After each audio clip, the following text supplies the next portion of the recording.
Hello friends. Did you know nearly 80% of those who watch my videos aren't subscribed? If you enjoy these stories, please hit that subscribe button and leave a like. It really helps. Thank you for being here. By the way, where are you watching from? Let me know in the comments. I've been doing this for 23 years.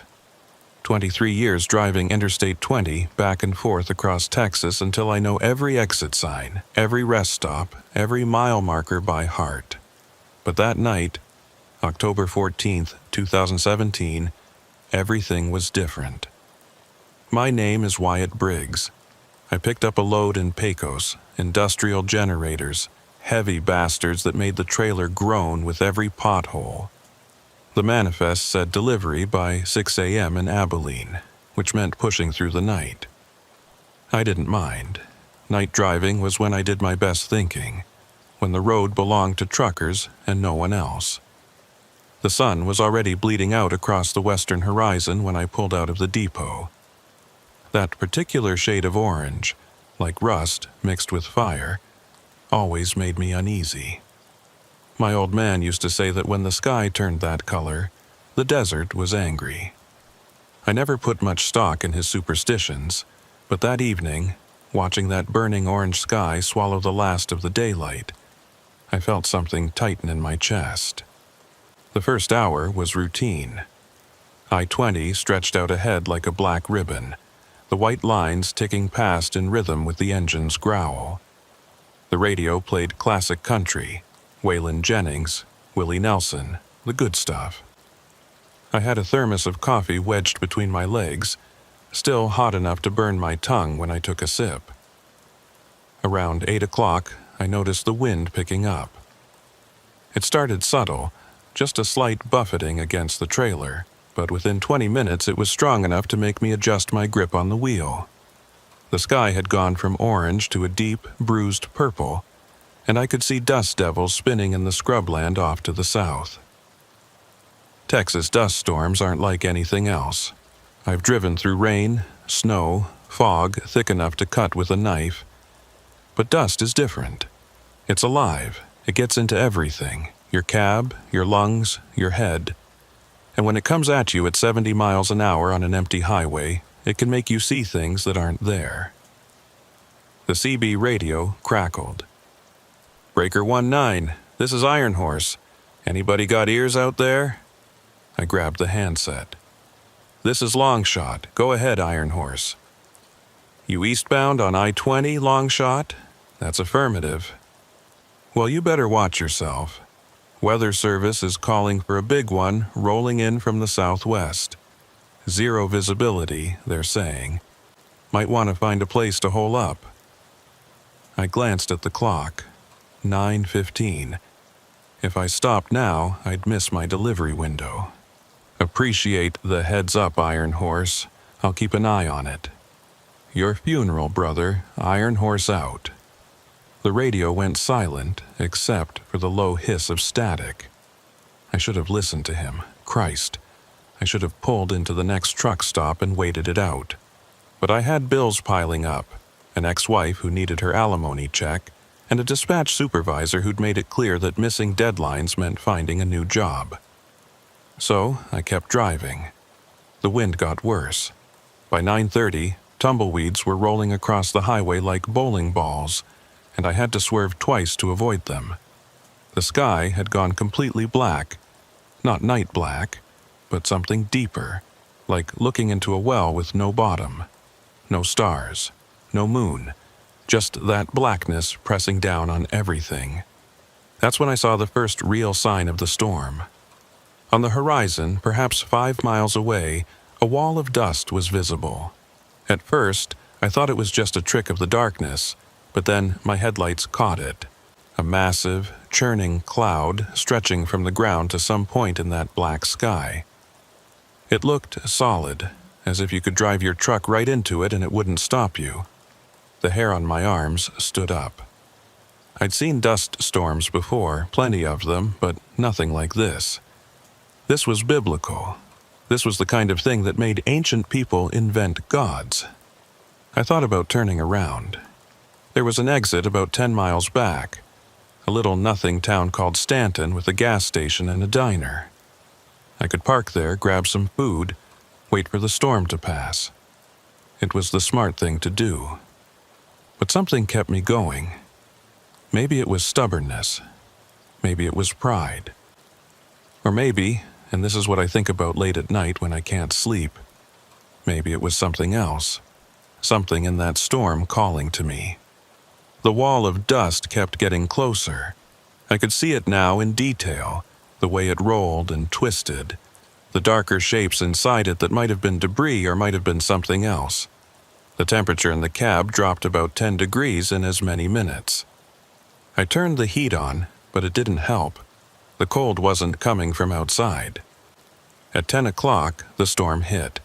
1 second I could see the road ahead, the white lines, the reflective mile markers. The next second, nothing. Just red-brown dust so thick it looked like I'd driven into a wall of rust-colored concrete. My headlights didn't penetrate more than a few feet. I hit the brakes, not hard, but enough to slow down to maybe 30 miles an hour. The sound was incredible. Not just the wind, but something else. A deep, resonant hum that seemed to come from everywhere at once. It made my teeth ache. It made the fillings in my molars vibrate. And underneath that hum, there was something else.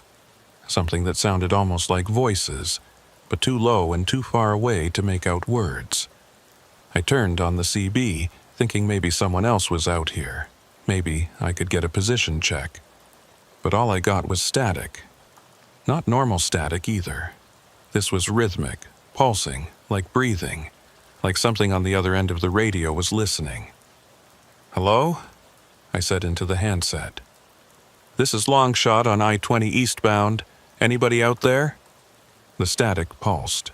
In, out, in, out. "Iron Horse, you still out there, buddy?" In, out, in, out. I hung up the handset.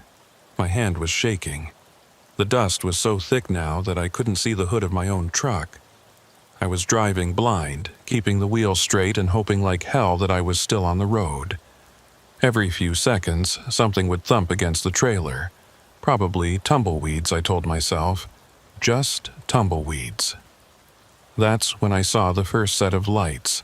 They appeared in my mirrors, 2 pinpoints of white that seemed to float in the red-brown soup behind me. Headlights. Another truck probably, or maybe a car. Someone else stupid enough to be out here. I felt a strange sense of relief. I wasn't alone out here. Whatever this storm was throwing at us, there were at least 2 of us facing it. But then I noticed something odd. The lights weren't moving. They stayed at the exact same distance, no matter how fast or slow I went. When I sped up to 40, they sped up. When I slowed to 25, they slowed. Perfect synchronization. I grabbed the CB again. "This is Longshot to the vehicle behind me. You on this channel?" Static, breathing static. "Hey, if you can hear me, flash your lights twice." The lights in my mirror didn't change. They just stayed there, 2 white eyes staring through the dust. A chill ran down my spine. I pressed the accelerator, pushing the truck up to 50. Too fast for these conditions, I knew, but I wanted to see if those lights would follow. They did, still at the exact same distance. I slowed back down, my heart hammering. "Okay," I told myself. "It's just another trucker. Maybe his CB is busted. Maybe he's just following my taillights to stay on the road." Makes sense. That makes perfect sense. But it didn't feel right. The wind screamed, the cab shook. Dust was finding its way in through seams I didn't know existed, coating everything in a fine red powder. I could taste it on my tongue, metallic, ancient, like sucking on rusty nails, and those lights kept following. At 10:30, I passed a road sign, or at least I think I did. It flashed past so quickly in the dust that I barely caught it, but something about it was wrong. The sign said, "Mile marker 157." I'd passed mile marker 157 20 minutes ago. I was sure of it. I'd been watching the markers, counting them down. I should have been at marker 170 by now, maybe even 175. I told myself I'd misread it. Easy to do in this soup. But then, 5 minutes later, another sign appeared. Mile marker 157. The same marker. Again. My hands tightened on the wheel. That wasn't possible. I'd been driving forward the whole time, never stopped, never turned around. There was no way I'd pass the same marker twice. The lights in my mirror grew brighter. I glanced up at them and my blood turned to ice. They weren't headlights anymore. They were too large, too diffuse, like they were spreading out across my entire mirror, and they were red now, not white. Deep crimson, like taillights but brighter, angry. I looked forward again, forcing myself to focus on the road, or what I hoped was still the road. The white line was barely visible through the dust, a ghostly streak that kept disappearing and reappearing. That's when I heard the sound from outside. It started as a scraping noise, like metal on asphalt. It came from somewhere behind the trailer, moving along the passenger side. The noise got louder, closer, until it was right next to my cab. I couldn't see anything through the passenger window, just that wall of red-brown dust, but I could hear it. Something was out there, dragging itself alongside my truck. The scraping stopped at my door. I held my breath. The wind howled. The dust beat against the windows like 1,000 tiny fists, and in my side mirror, those red lights pulsed like a heartbeat. Then, slowly, something began to materialize in the passenger window. It was a shape, vaguely human, but wrong, all angles and shadows. It kept pace with my truck, gliding through the dust storm like it was swimming through water. I couldn't make out details, couldn't see a face or features, just that dark silhouette moving in perfect synchronization with my speed. I slammed the accelerator to the floor. The big diesel engine roared, and the truck lurched forward. 55, 60, 65. The trailer fishtailed slightly, but I didn't care. I had to get away from whatever that was. The shape in the window fell back, disappearing into the dust. The red lights in my mirror receded. For about 30 seconds I thought I'd lost them. Then the radio came to life. It wasn't static this time. It was a voice. Low, distorted, but definitely a voice. It said one word, stop. I nearly drove off the road. My hands jerked the wheel, and the truck swerved hard to the left. I corrected, overcorrected, felt the trailer start to jackknife. Through sheer luck and 23 years of experience, I managed to straighten out without flipping the whole rig. Jesus Christ, I breathed, my heart trying to punch through my ribs. The voice came again, clearer this time. Stop the truck, Wyatt. It knew my name. How the hell did it know my name? I grabbed the CB handset, my hand shaking so badly I almost dropped it. Who is this? How do you know my name? Static, just static. Answer me, goddammit! The radio went dead. Not static, not breathing, just dead air. I twisted the volume knob. Nothing. I cycled through channels. Nothing. The radio was completely fried. I threw the handset down and focused on driving. The dust was still everywhere, the visibility still zero, but I didn't care anymore. I just wanted out. Out of this storm, off this highway, away from whatever the hell was following me. The speedometer crept up to 70. Too fast, way too fast for these conditions, but I couldn't make myself slow down. Every instinct was screaming at me to run. That's when the engine sputtered. No, I said. No, no, no, don't you dare. The engine coughed, coughed again. The check engine light flashed on. I'd filled up in Pecos. I had a full tank. The fuel gauge said 3/4. There was no reason for the engine to be cutting out, but it was. The truck started to slow. 70 became 60. 60 became 50. I pumped the accelerator, nothing. The engine was dying, and there wasn't a damn thing I could do about it. "Come on," I pleaded with the trucker. "Come on, baby, don't do this to me." 40 miles an hour, 30, 20. In my mirrors, those red lights appeared again. Closer now. Much closer. The engine gave one final shudder and quit. The cab went dark. All the dashboard lights, the headlights, everything. The only illumination came from those red lights behind me, painting the inside of my cab in bloody crimson. I sat there in the darkness, the wind screaming outside, dust battering the windows. My breath came in short, sharp gasps. I reached for my phone, thinking I'd call 911, call anyone. The phone was dead. Full battery when I'd checked it an hour ago, now completely black. The red lights grew brighter. I could see them now in both mirrors, approaching from behind. They weren't attached to any vehicle I could see, just two orbs of crimson light floating through the dust storm. As they got closer, I realized they were bigger than I'd thought. Way bigger. Each light was the size of a dinner plate, pulsing with that same heartbeat rhythm. They stopped about 20 feet behind my trailer. I waited, frozen, my hands still gripping the useless steering wheel. The wind continued to howl. The dust continued to hammer the truck. And those lights just sat there, watching. Then, very slowly, they started to move. Not forward or backward, sideways. They drifted to the left, disappearing from my driver's side mirror, reappearing in the passenger mirror. They circled my truck like a predator sizing up prey. My mouth was so dry I couldn't swallow. Every rational thought in my head was telling me this wasn't real. This was some kind of hallucination brought on by exhaustion in the storm. But I could feel it. The presence of something outside my truck. Something old and patient and hungry. The lights completed their circle and stopped directly in front of my cab. I could see them through the windshield now, barely visible through the dust.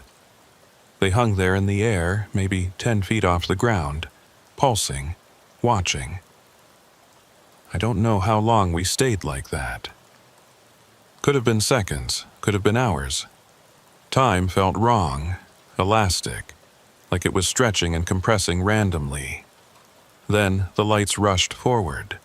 They hit the windshield with no sound, no impact. Just suddenly, they were there, filling my vision with red.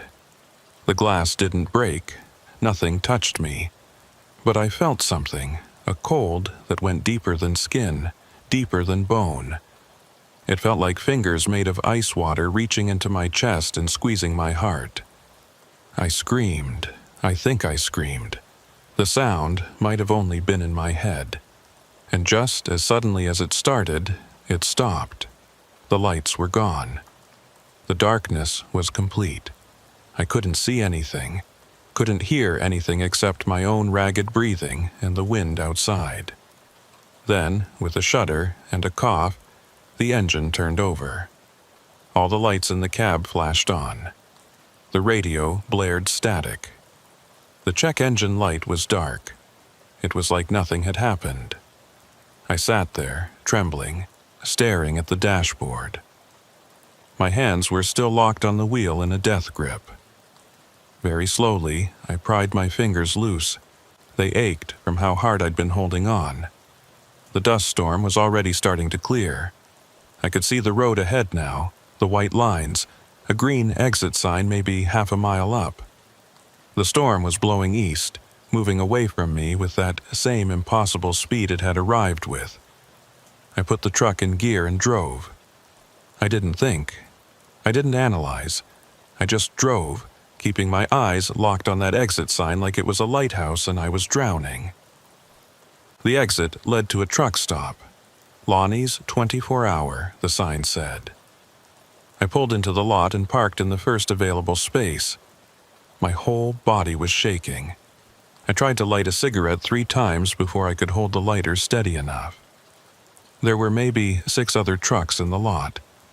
Through the diner windows, I could see drivers sitting at the counter, eating, drinking coffee, acting like it was just another normal night.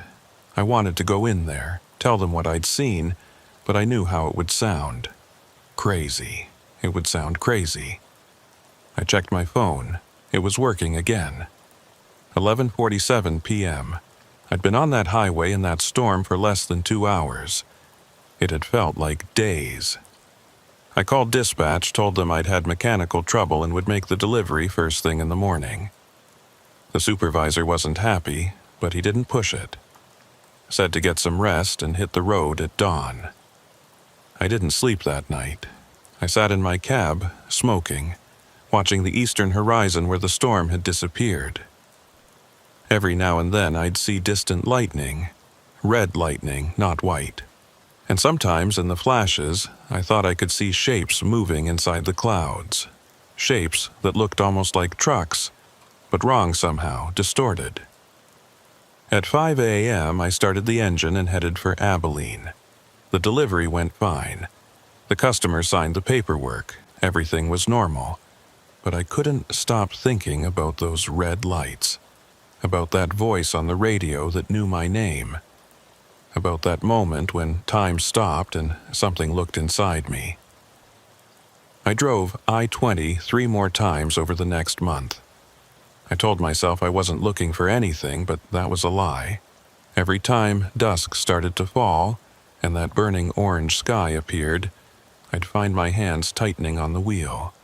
I'd watch the mirrors a little more carefully. I'd keep the radio on, listening through the static for that voice. It never came back.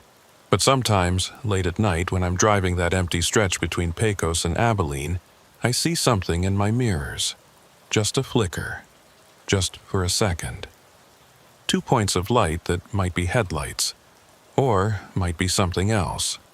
3 weeks after that night, I was back on I-20. Different load this time. Automotive parts heading east from Midland. It was early afternoon, the sun high and brutal, turning the asphalt into a ribbon of black glass. The kind of heat that made the air shimmer and dance, made distances impossible to judge. I should have learned my lesson, should have requested different routes, avoided that stretch of highway altogether. But the truth is, I couldn't stay away. That night had gotten under my skin like a splinter working its way deeper. I needed to know if it was real. If any of it was real. The radio was playing Merle Haggard when I passed mile marker 157. I'd been watching for it, counting down the markers like a countdown to execution. 165, 163, 160, 158. And there it was. Just a regular green sign with white numbers, nothing special about it. Nothing to indicate that this was where the impossible had happened. I took a deep breath and kept driving. The afternoon stretched out long and lazy. A few other trucks passed going west. A family in an SUV with Oklahoma plates. An old pickup that looked like it had been held together with rust and prayers. Normal traffic. Normal day. But the sky was wrong. I noticed it around 3 o'clock. The blue was too pale, washed out, like someone had left it in the sun too long. And on the western horizon there was a haze that didn't look like normal heat distortion. It was too uniform, too dense, like smoke from a massive fire, except there was no smell of burning. By 4 o'clock, the haze had spread. It covered half the sky now, turning the sun into a dim orange coin. The temperature in the cab started to drop, even though the sun was still up. I turned off the AC and watched the thermometer on my dashboard fall from 98 degrees to 85 in less than 10 minutes. The CB crackled. "Westbound traffic. This is Smokey at mile marker 180. You boys seeing this weather coming in?" I grabbed the handset. "Eastbound at 165, I see it. Looks like another dust storm." "Yeah, but in October, this ain't dust season." He was right. Dust storms in West Texas usually came in spring, maybe early summer. October was too late, too cool. But there it was, that wall of dust building on the horizon, same as before. Weather Service ain't saying nothing about it, Smokey continued. Checked my phone. Clear skies, they say, clear skies all week. I looked at the approaching wall of dust. It was maybe 15 miles out now, and growing. Yeah, well, somebody forgot to tell Mother Nature. Ain't natural, is what I'm saying. This whole thing ain't right. Something in his voice made me uneasy. What do you mean? I mean, I've been running this route for 30 years, and I ain't never seen weather move like that. It's too fast, too, I don't know, organized, like it's got a purpose. I wanted to argue with him, tell him he was being paranoid. But I'd seen what I'd seen 3 weeks ago. I knew he wasn't wrong. You pulling off? I asked. Damn right I am. There's a rest area at marker 195. I'm gonna wait this one out. Roger that. Safe travels, Smokey. You too, driver. And hey, if you're thinking about pushing through, don't. Whatever that thing is, it ain't worth it. The radio went silent. I looked at the storm again. It was closer now, maybe 10 miles. I could see the details, the roiling, churning surface, the tendrils that reached down like grasping fingers. And deep inside it, there were flashes of red light. Lightning, probably, just lightning. I should have listened to Smokey, should have found a place to park and wait. But that splinter in my mind was working deeper, and I needed to know. Needed to understand what had happened to me. So I kept driving. The storm swallowed the sun at 4:47 p.m. 1 minute there was light, diluted in orange, but still light. The next minute, darkness. Complete and total, like someone had thrown a blanket over the world. I turned on my headlights. They cut through maybe 20 feet of dust before dissipating into that red-brown murk. I slowed to 40, then 30, watching the white line at the edge of the road like my life depended on it. Because it did. The wind hit with the sound of a freight train. The whole truck shuddered, pushed sideways by a gust that must have been 70, 80 miles an hour. I fought the wheel, keeping the truck on the road through sheer muscle and will. And then, just like before, I heard the hum. It started low, barely audible over the wind. But it built quickly. That deep, resonant frequency that made my bones ache and my vision blur at the edges.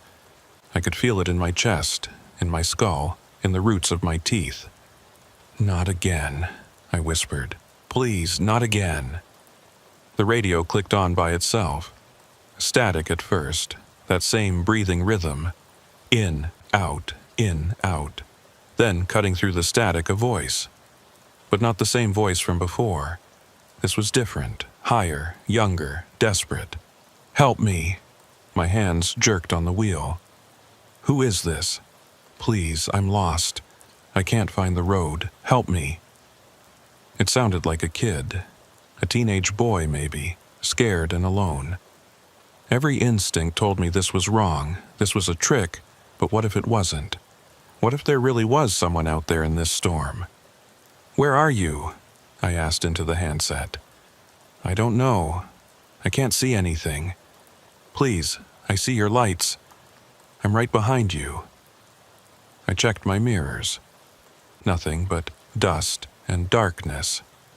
I don't see you, I said. Can you describe where you are? Behind you. I'm right behind you. Can't you see me? My heart started to pound. Listen to me. If you're in a vehicle, pull over and wait. Don't try to drive in this. I'm not in a vehicle. The voice was clearer now, less static. I'm outside. I've been outside for so long. Please stop. Please help me. Outside. He claimed he was outside, in a dust storm with zero visibility and winds strong enough to flip a car. Nobody could survive out there. This isn't real, I said, more to myself than to the voice. You're not real. I'm real. I'm so real, and I'm so close to you now, Wyatt, so very close. It used my name. I slammed my foot on the brake without thinking. The truck shuddered to a stop, the trailer fishtailing slightly before settling. I sat there, engine idling, staring at the radio handset in my hand. The voice laughed. It wasn't a human laugh. It was the sound of wind through a canyon, of metal scraping stone, of something ancient and hungry finally getting what it wanted. "There," the voice said. "Now we can talk properly." I dropped the handset like it had burned me. The radio continued to broadcast, even though the handset was dangling by its cord. "Do you know what you did, Wyatt? 3 weeks ago, when you drove through my storm?" I couldn't speak, couldn't move. The darkness outside pressed against the windows like it was trying to force its way in. "You looked at me. When those lights came through your windshield, when you felt me touch your heart, you looked right at me. And once you look, once you really see, well, that changes things." The dust outside began to swirl in patterns, spirals and eddies that weren't natural, weren't random. They moved with intention, with intelligence. "I'm not here to hurt you," the voice continued. "I'm just curious. It's been so long since someone could see me. Most people, they drive right through. They feel a little cold maybe, or their radio acts up. But they don't see. You saw. What are you?" I managed to whisper. "I'm the dust, Wyatt. I'm the wind. I'm every mile of empty road, every forgotten town, every truck that disappeared without a trace. I'm what happens when the highway gets old enough, lonely enough, hungry enough. I'm the red line." The patterns in the dust grew more complex, forming shapes that were almost recognizable, almost human. "There's a price for seeing," the voice said. "A toll, if you will. Every time you drive this road now, every time you pass through my stretch of highway, I'll be watching. I'll be waiting. And one day, maybe tomorrow, maybe in 10 years, I'll collect." "Collect what?" The laugh came again, that awful scraping sound. "Why, you, of course. Every truck needs a driver, Wyatt, and out here in the dust, I've got so many trucks, so many empty cabs, waiting for someone to slide behind the wheel. You'll join them eventually. They all do, the ones who see me." The temperature in the cab dropped to freezing. I could see my breath misting in the air. Frost began to form on the inside of the windshield, spreading out in intricate patterns that looked like road maps or veins. "But not tonight," the voice said, almost kindly. "Tonight, I just wanted to talk, to remind you that I'm here, that I'll always be here, waiting on I-20 between Pecos and Abilene. This is my road now, and you're my driver." The radio clicked off. The dust storm began to clear, the wind dying down from a shriek to a whisper. Within 5 minutes, I could see the road again.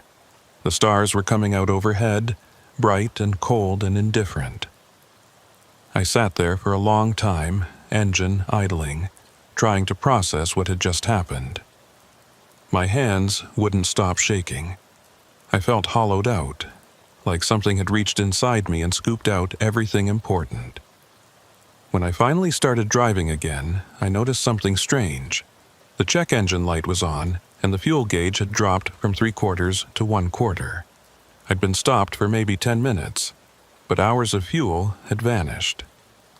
I checked the dashboard clock. It said 11:34 p.m. But that was impossible. The storm had hit at 4:47.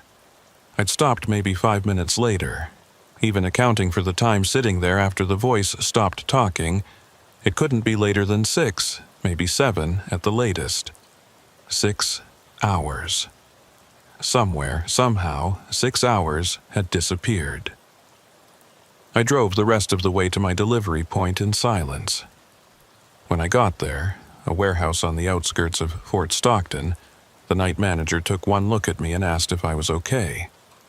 "Fine," I lied. "Just a rough drive." He signed for the parts and I headed back west. I had to cross that stretch of I-20 again, had to pass through marker 157. The sky was clear, full of stars. No sign of dust or storms. Just empty highway stretching to the horizon. But when I passed marker 157, I swear I saw something in my mirror. Just for a second, a flicker of red light, there and gone. And the radio, even though it was turned off, gave a single burst of static, like something saying hello, or goodbye, or see you soon. After that second encounter, I tried to quit. I really did. I called my supervisor, told him I needed time off, family emergency.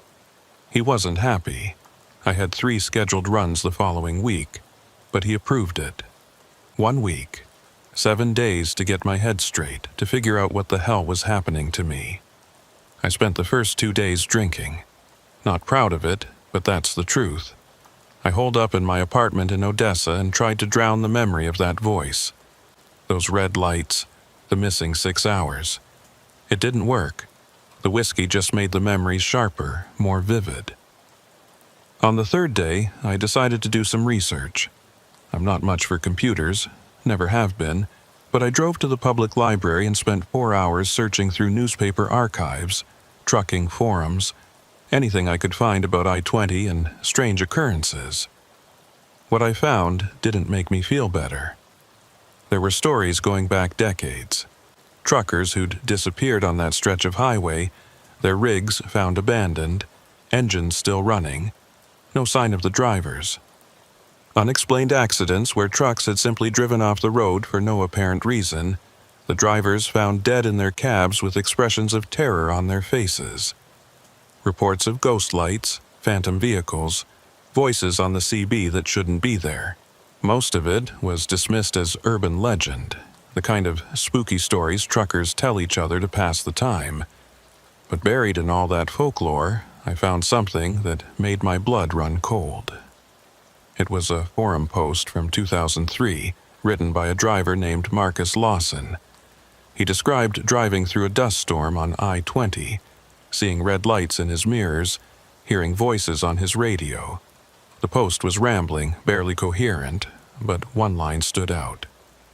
It called itself the Red Line, said it owned the highway now, said I'd seen it, and that meant I was marked. I don't know what that means, but I can't stop driving that route. Every time I try to take a different road, I end up back on I-20, like it's pulling me back, like I belong to it now. The post was dated September 12, 2003. I searched for Marcus Lawson in the news archives. He was found dead in his truck on October 3, 2003, parked on the shoulder of I-20 at mile marker 157. The medical examiner ruled it a heart attack, but the police report noted some oddities. The truck's engine was running. The radio was on, even though the keys were in Lawson's pocket, and there were marks on the inside of the windshield, long, deep scratches, like he'd been trying to claw his way out. I closed the browser and sat there, staring at the blank screen. Marcus Lawson had lasted 3 weeks after his encounter. 3 weeks before whatever was out there came to collect. I'd already been marked for 3 weeks. I drove home in a daze, my mind churning. I needed to talk to someone who might understand, someone who'd been driving these roads longer than me. There was one person I could think of, Dale Turner, an old-timer who'd been running freight since before I was born. If anyone knew the truth about I-20, it would be him. I found him at a truck stop outside Midland, exactly where I expected. Dale was a fixture there, holding court at the counter every evening, telling stories to whoever would listen.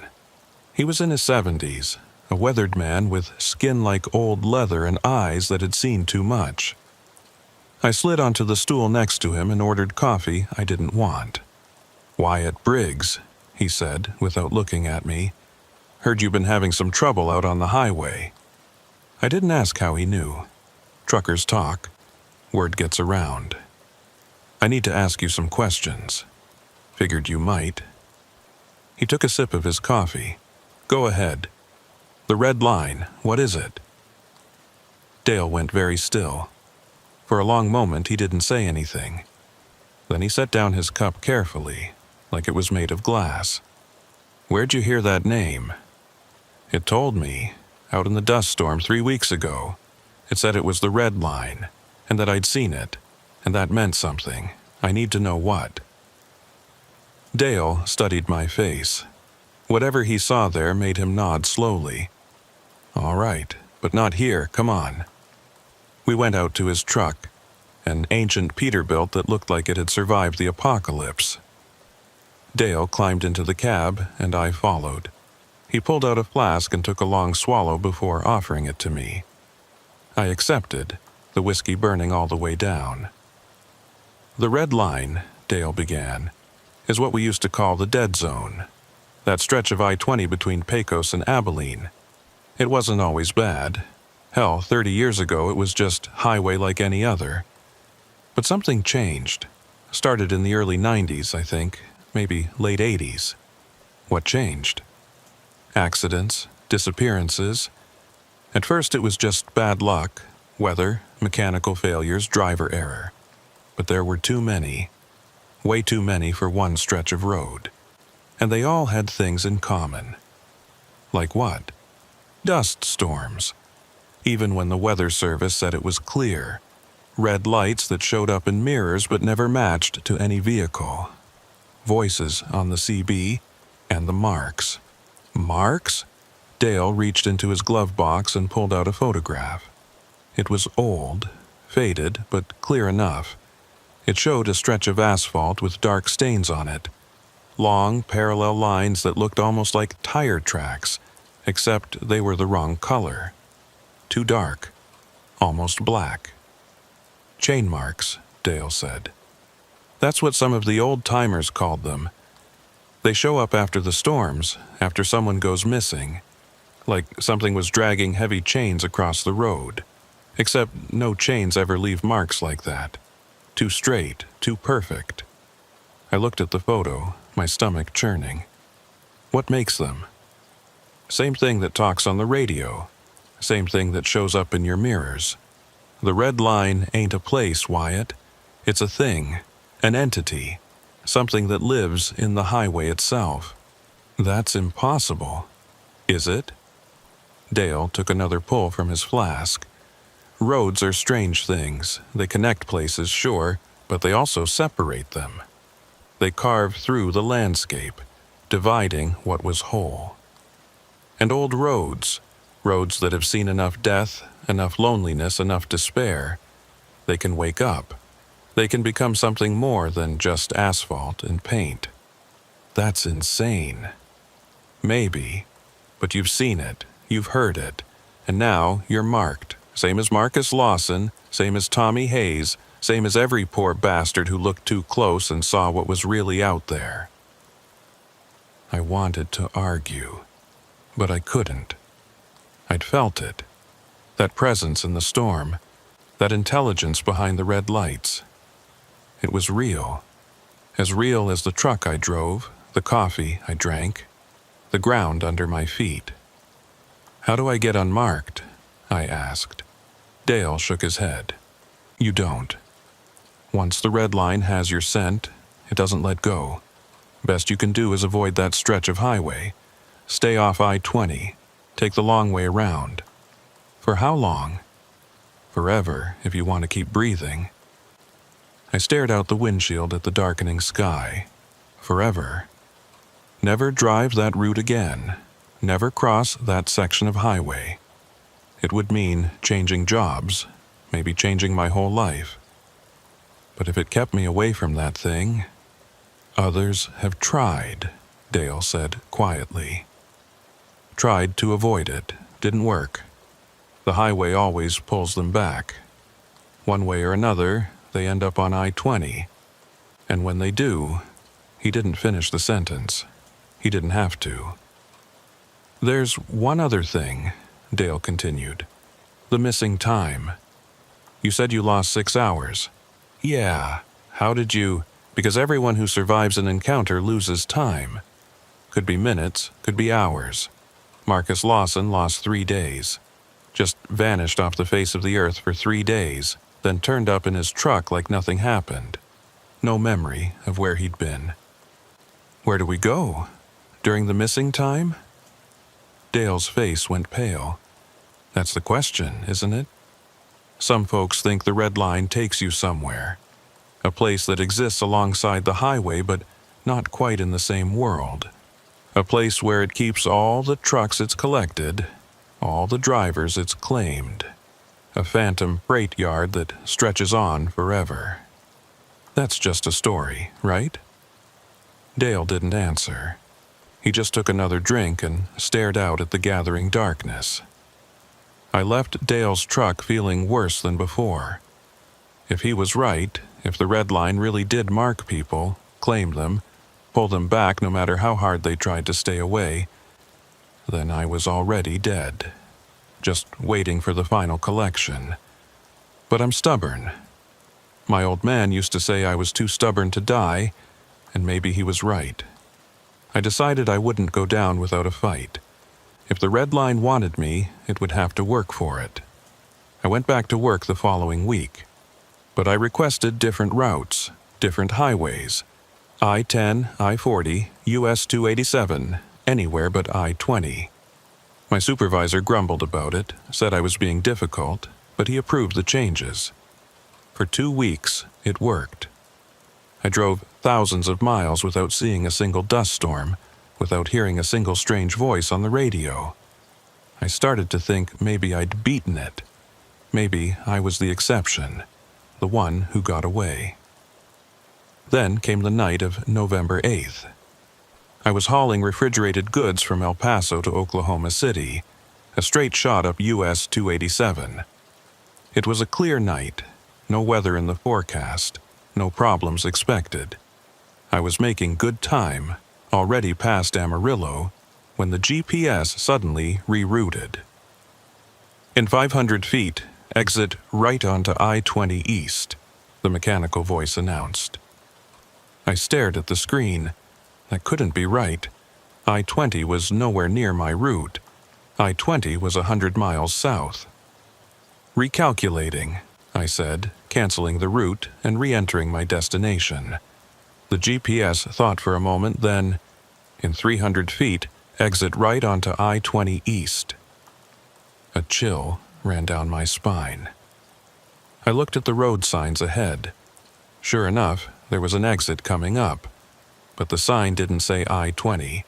It said US 60. I ignored the GPS and drove straight through.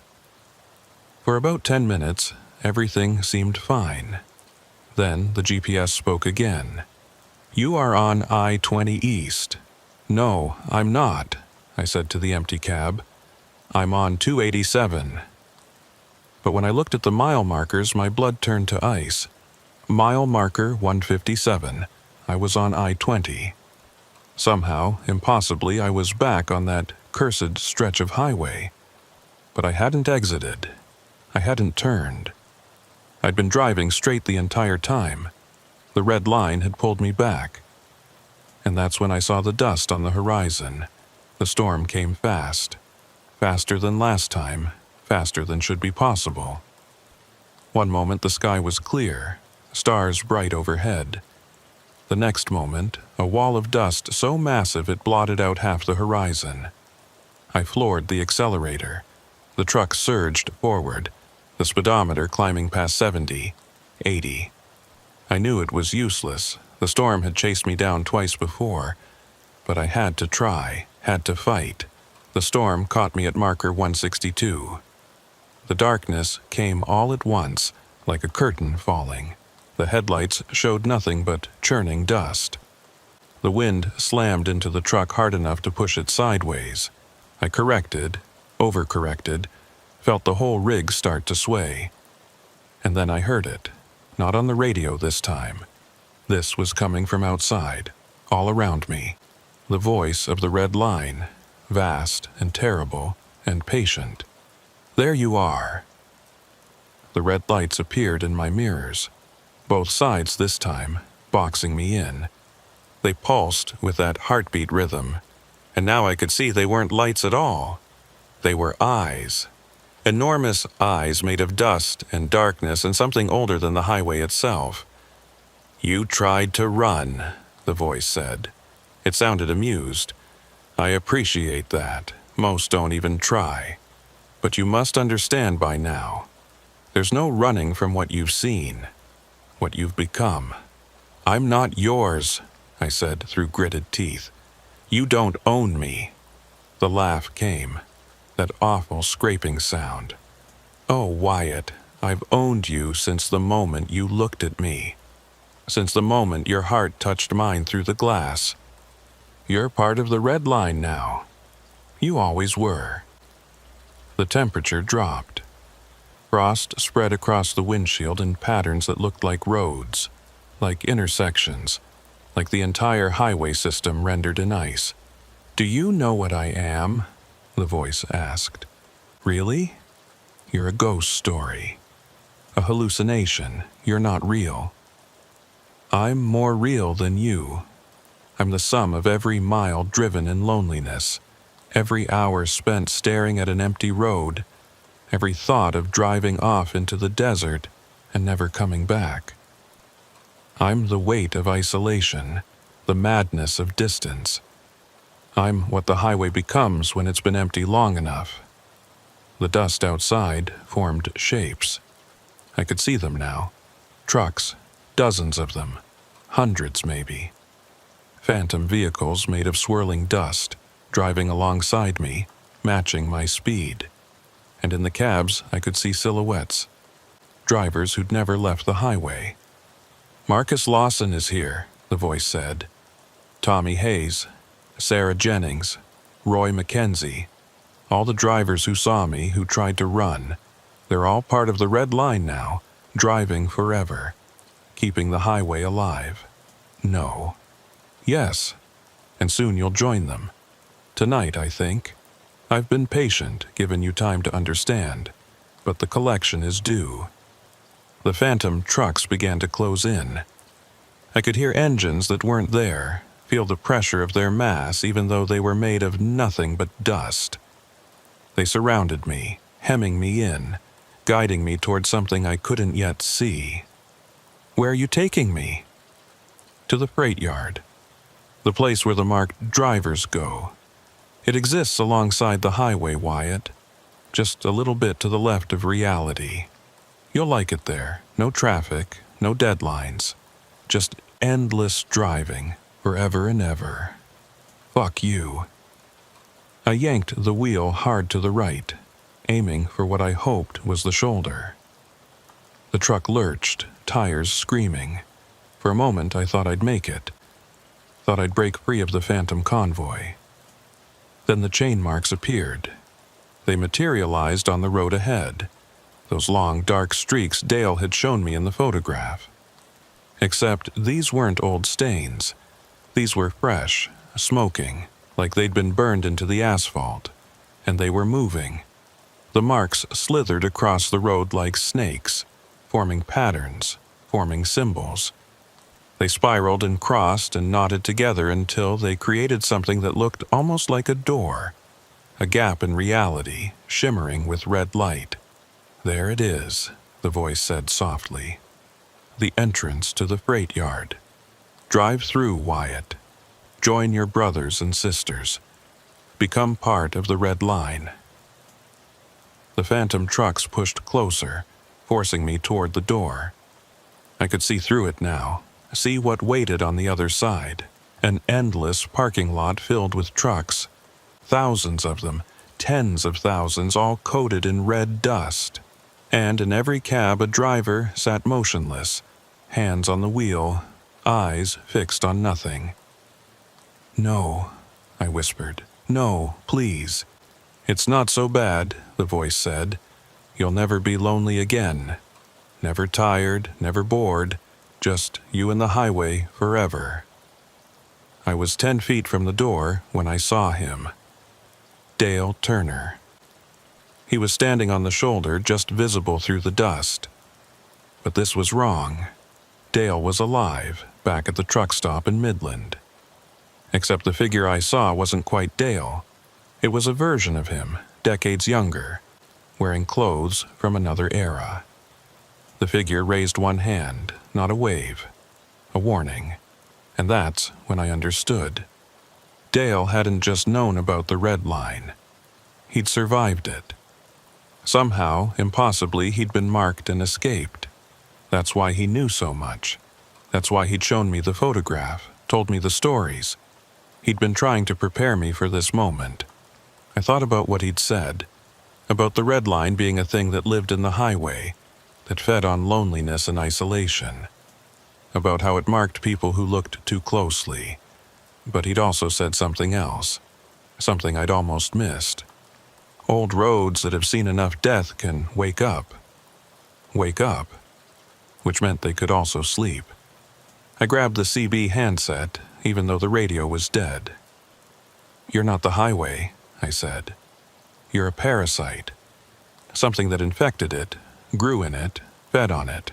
But you're not the road itself." The dust went still.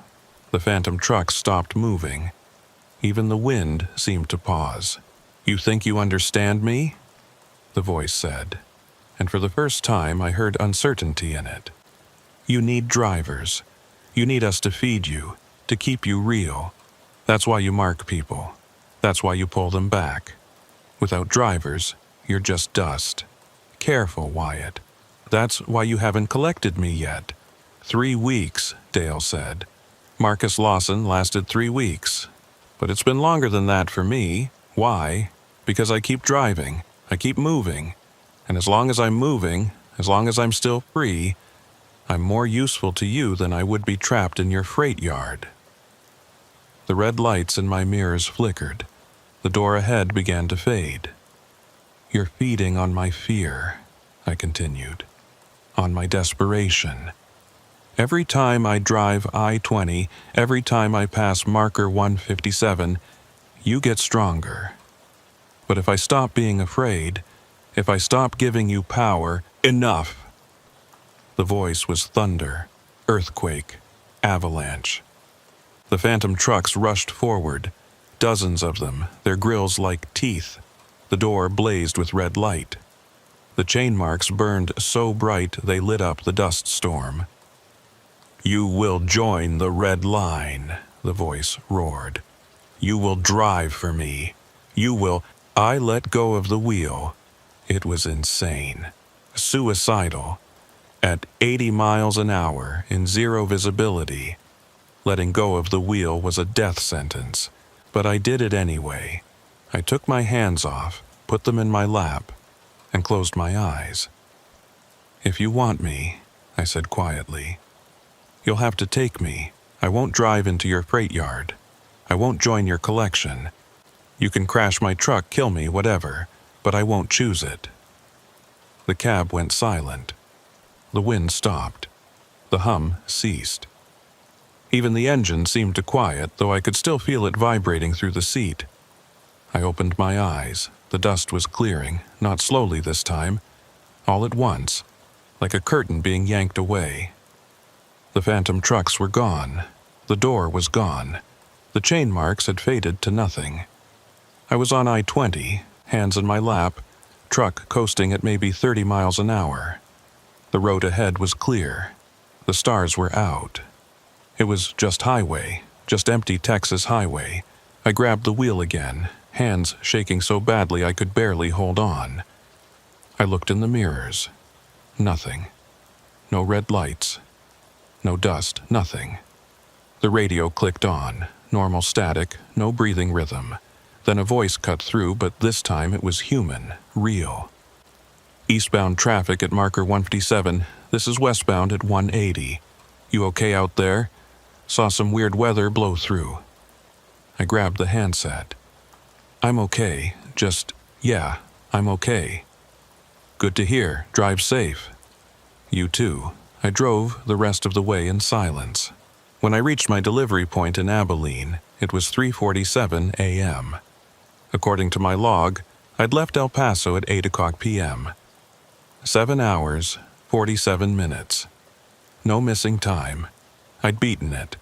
Somehow, impossibly, I'd beaten the red line. But as I sat there in the cab watching the sun come up over the flat Texas landscape, I knew it wasn't over. The red line was patient. It had waited in that highway for decades, maybe longer. It could wait for me. I still drive I-20. I have to. It's part of my route, part of the job. But every time I pass marker 157, I feel it watching. Sometimes I see dust devils spinning in the distance, even on calm days. Sometimes the radio crackles with that breathing static. Sometimes, late at night, I think I can see red lights in my mirrors, but I don't run anymore. I don't speed up, don't pull over, don't let the fear take control. I just drive. Steady, calm, refusing to give it what it wants. Because I learned something that night. The red line feeds on fear, on submission, on that moment when you accept that you're trapped. But if you refuse, if you keep your hands on the wheel and your eyes on the road and your mind clear, it has no power over you, most of the time. There are still bad nights. Nights when the dust rises without warning, and the temperature drops, and I hear that voice whispering my name. On those nights, I grip the wheel tighter, and I think about Dale Turner, about how he survived, about how he's still out there driving after all these years. If he can do it, so can I. At least, that's what I tell myself. But sometimes, when I'm alone on that stretch of highway late at night, I look in my mirrors and I see them, the phantom trucks, barely visible, keeping pace. And I wonder how many of those drivers thought the same thing I'm thinking. How many of them believed they'd beaten the red line, right up until the moment it collected them. I don't know when it will come for me. Tomorrow, next week, 10 years from now. But it will come. The red line always collects what it's owed. I just hope I have enough road left before then. The last time I spoke to Dale was 2 weeks ago. I called him, asked him how long he'd been marked, how many years he'd been driving that highway, feeling it watch him. He was quiet for a long time. Then he said, 43 years, Wyatt. 43 years of driving past marker 157, of seeing those dust storms rise, of hearing my name on the radio. And you know what the worst part is? What? I can't remember what my life was like before. Before the marking, before the red line. Sometimes I think maybe I've been driving for a lot longer than 43 years. Maybe I've been driving forever, and everything else, my family, my home, my life off the highway, maybe that's the dream. Maybe this is all there is. Just me and the road and that thing waiting in the dust.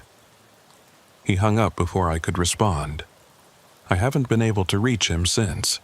His phone goes straight to voicemail. The truck stop says they haven't seen him in days. And last night, when I passed through Midland, I stopped at that parking lot where his old Peterbilt used to sit. It was gone.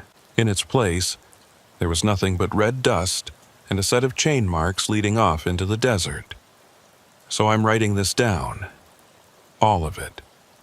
What happened to me, what the red line is, how to survive if you ever encounter it. I'm posting it online, sending copies to trucking forums, truck stops, anywhere drivers might see it. If you drive I-20 between Pecos and Abilene, be careful. Watch for dust storms that don't match the weather forecast. Watch for red lights in your mirrors. Watch for voices on the radio that know your name. And if you see marker 157, if you feel that presence watching you from the dust, remember this. Don't run. Don't speed. Don't give it your fear. Just drive. Keep your hands on the wheel, your eyes on the road. Refuse to be collected. It might not save you, but it might buy you time. And out here on the red line, time is all any of us have left. I'm heading back out tonight. Another load, another deadline, another run across I-20. The sun is setting now, turning the sky that burning orange color. The wind is picking up from the southwest. There's dust on the horizon. I don't know if I'll make it through this time. Don't know if the trick with letting go of the wheel will work again, or if the red line has learned from that mistake. But I'm going anyway. Because this is what I do. This is who I am. I'm a trucker, and truckers drive. Even when the road is alive, even when something ancient waits in the dust, even when every instinct screams at me to turn around, to take a different route, to never come back to this cursed stretch of highway. I drive, and maybe that's exactly what the red line wants. Maybe I've been playing into its hands all along, thinking I'm refusing it while actually feeding it exactly what it needs. I'll find out soon enough. The storm is closer now. I can see it in my mirrors, that massive wall of churning dust moving faster than any natural storm. The radio is already starting to crackle. The red lights haven't appeared yet, but they will. They always do. I just passed marker 157. The temperature is dropping, and somewhere in the dust ahead I can hear it calling my name. My name is Cole Mason, and I've been hauling freight for 11 years. Not as long as some of the old-timers, but long enough to know the routes, to trust my instincts, to recognize when something's off. That Tuesday in March started normal enough. I picked up a load of drilling equipment in Amarillo, destination a site outside Odessa. The dispatcher gave me the usual route. Take I-27 south, merge onto I-20 west, straight shot across the Permian Basin. 6 hours, maybe 7, with traffic and a fuel stop. Easy money. The sky was that pale, washed-out blue you get in West Texas, stretched tight over flat scrubland that seemed to go on forever. Temperature was climbing, already 85 by 10 in the morning, and it wasn't even noon yet. I had the AC cranked, classic rock on the radio, and a full thermos of coffee. Everything was exactly as it should be. I merged onto I-20 around 11:30. Traffic was light, a few passenger cars, the occasional RV with out-of-state plates, and one other semi about half a mile ahead. The kind of peaceful, monotonous driving that lets your mind wander. I was thinking about my daughter's birthday next week, wondering if I'd make it home in time for the party, when my phone buzzed. Text from dispatch. Route change. GPS updated. Follow new directions.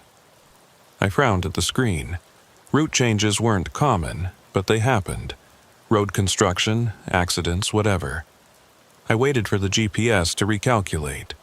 The mechanical voice chimed in. In 2 miles, take exit 87 onto County Road 1215 South. County Road 1215. I didn't recognize it, but that didn't mean much. There were hundreds of county roads crisscrossing West Texas, most of them little more than paved strips connecting oil fields and ranch land. If dispatch said to take it, there was probably a good reason. The exit came up fast. No other vehicles took it.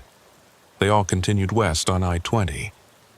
The exit ramp curved south into emptiness, and as I descended, the highway disappeared behind a low rise. Within seconds, it was like I-20 had never existed. Just me, my truck, and a 2-lane county road stretching into heat-shimmer distance. The landscape changed immediately. On the interstate, there'd been the occasional billboard. Mile markers, those blue signs indicating services at the next exit. Out here, nothing. Just scrub brush, scattered mesquite trees, and red dirt that looked like it hadn't seen rain in months. The road itself was newer than I expected, smooth asphalt, fresh yellow lines down the center. Someone had money to maintain this route. I drove for 20 minutes without seeing another vehicle. Not unusual for a county road, but still. The silence started to get to me. I turned up the radio, but the station was fading in and out, replaced by static every few seconds. I tried scanning for something clearer, but every frequency was the same. Bursts of music, then static, then silence. Weird, I muttered, giving up and turning it off. The GPS spoke again. Continue on County Road 1215 for 43 miles. 43 miles on a county road seemed excessive, but the GPS hadn't steered me wrong before. I settled in, watching the odometer tick upward, counting off the miles. That's when I started noticing the tire tracks. They appeared around mile marker 15, dark streaks on the asphalt, the kind left by heavily loaded trucks. Fresh, too. The rubber still had that tacky look, like the vehicle had passed through recently. I felt a strange sense of relief. I wasn't completely alone out here. But as I followed the road, something started bothering me. The tire tracks never deviated. They stayed in the center of the lane, perfectly straight, mile after mile. No wobble, no correction, no variation at all. Like the truck had been on autopilot, or like something had dragged it. I shook off the thought. Too many late nights, too much time alone on the road. Tire tracks were tire tracks, nothing sinister about them. At mile 30, I passed the first structure I'd seen since leaving I-20, an abandoned service station. The pumps were still there, ancient things that looked like they hadn't dispensed gas since the 70s. The building was sun-bleached concrete, windows boarded up, roof sagging. But what caught my attention was the sign. It was new, or at least newer than everything else. A green road sign, the kind you see on highways, mounted on a metal post next to the station. It read, Freight Route 1215, no services next 60 miles. Freight Route 1215. I'd never heard of it. Most freight routes were federal or state highways, not county roads. But there it was, official looking, government issued. I pulled out my phone to check the map, see if this route was marked. No signal, not even one bar. I'd had full signal on I-20, but out here, nothing. Shit, I said to the empty cab. The GPS chimed in as if reading my mind. Continue on Freight Route 1215 for 13 miles. Freight Route. Even the GPS was calling it that now. I kept driving. The sun was directly overhead, turning the cab into an oven despite the AC. Sweat dripped down my back. My mouth felt dry, cotton-like, but I'd already finished the thermos and I hadn't seen anywhere to refill. The tire tracks were getting darker, more pronounced, like whatever had left them was getting heavier. At mile 40, the landscape changed again. The scrub brush thinned out, replaced by bare dirt and scattered rocks. The mesquite trees were gone. It looked more like desert now, though we were too far north for true desert. The kind of place where nothing lived, where the earth itself seemed dead. That's when I saw the first truck. It was parked on the shoulder maybe 200 yards ahead, a semi similar to mine, but older. The trailer was rust red, or maybe just covered in dust. Hard to tell from a distance. No lights, no movement, just sitting there. As I got closer, details emerged. The truck was a Freightliner, probably from the early 2000s. The tires were flat or nearly flat. The windows were tinted too dark to see inside. And covering every surface, the cab, the trailer, even the wheels, was a thick layer of red dust. I slowed down as I passed. No driver visible. No indication of why it had been abandoned. But the tire tracks on the road, those dark, perfect streaks, they started right where this truck was parked. My stomach tightened. I glanced in my side mirror as the abandoned truck receded behind me. For just a second, I thought I saw movement in the cab. A shadow shifting behind the tinted glass. I looked forward again, my heart hammering. Just your imagination, I told myself. just the heat and the isolation playing tricks. But I couldn't shake the feeling that someone, or something, was watching me from that truck.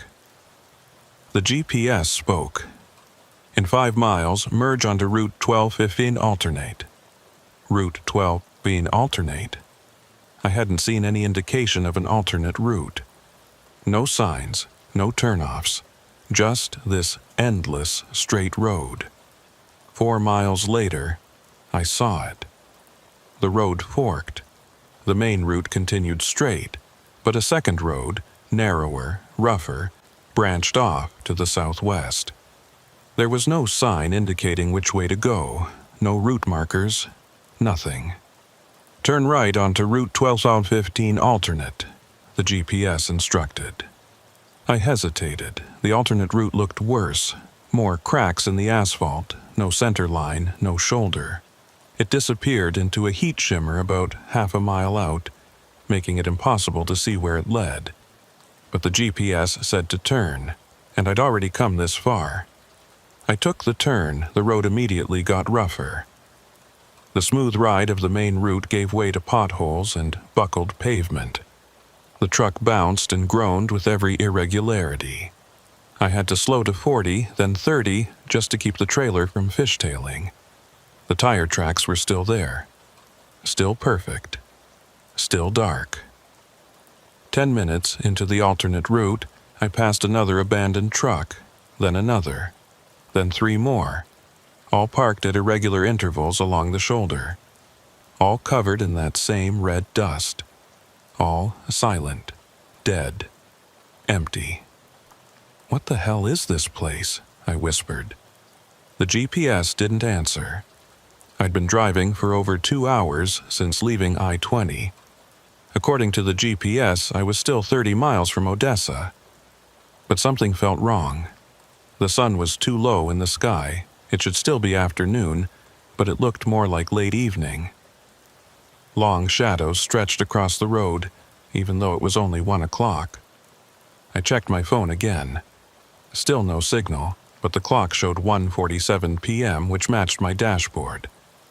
So why did it feel later?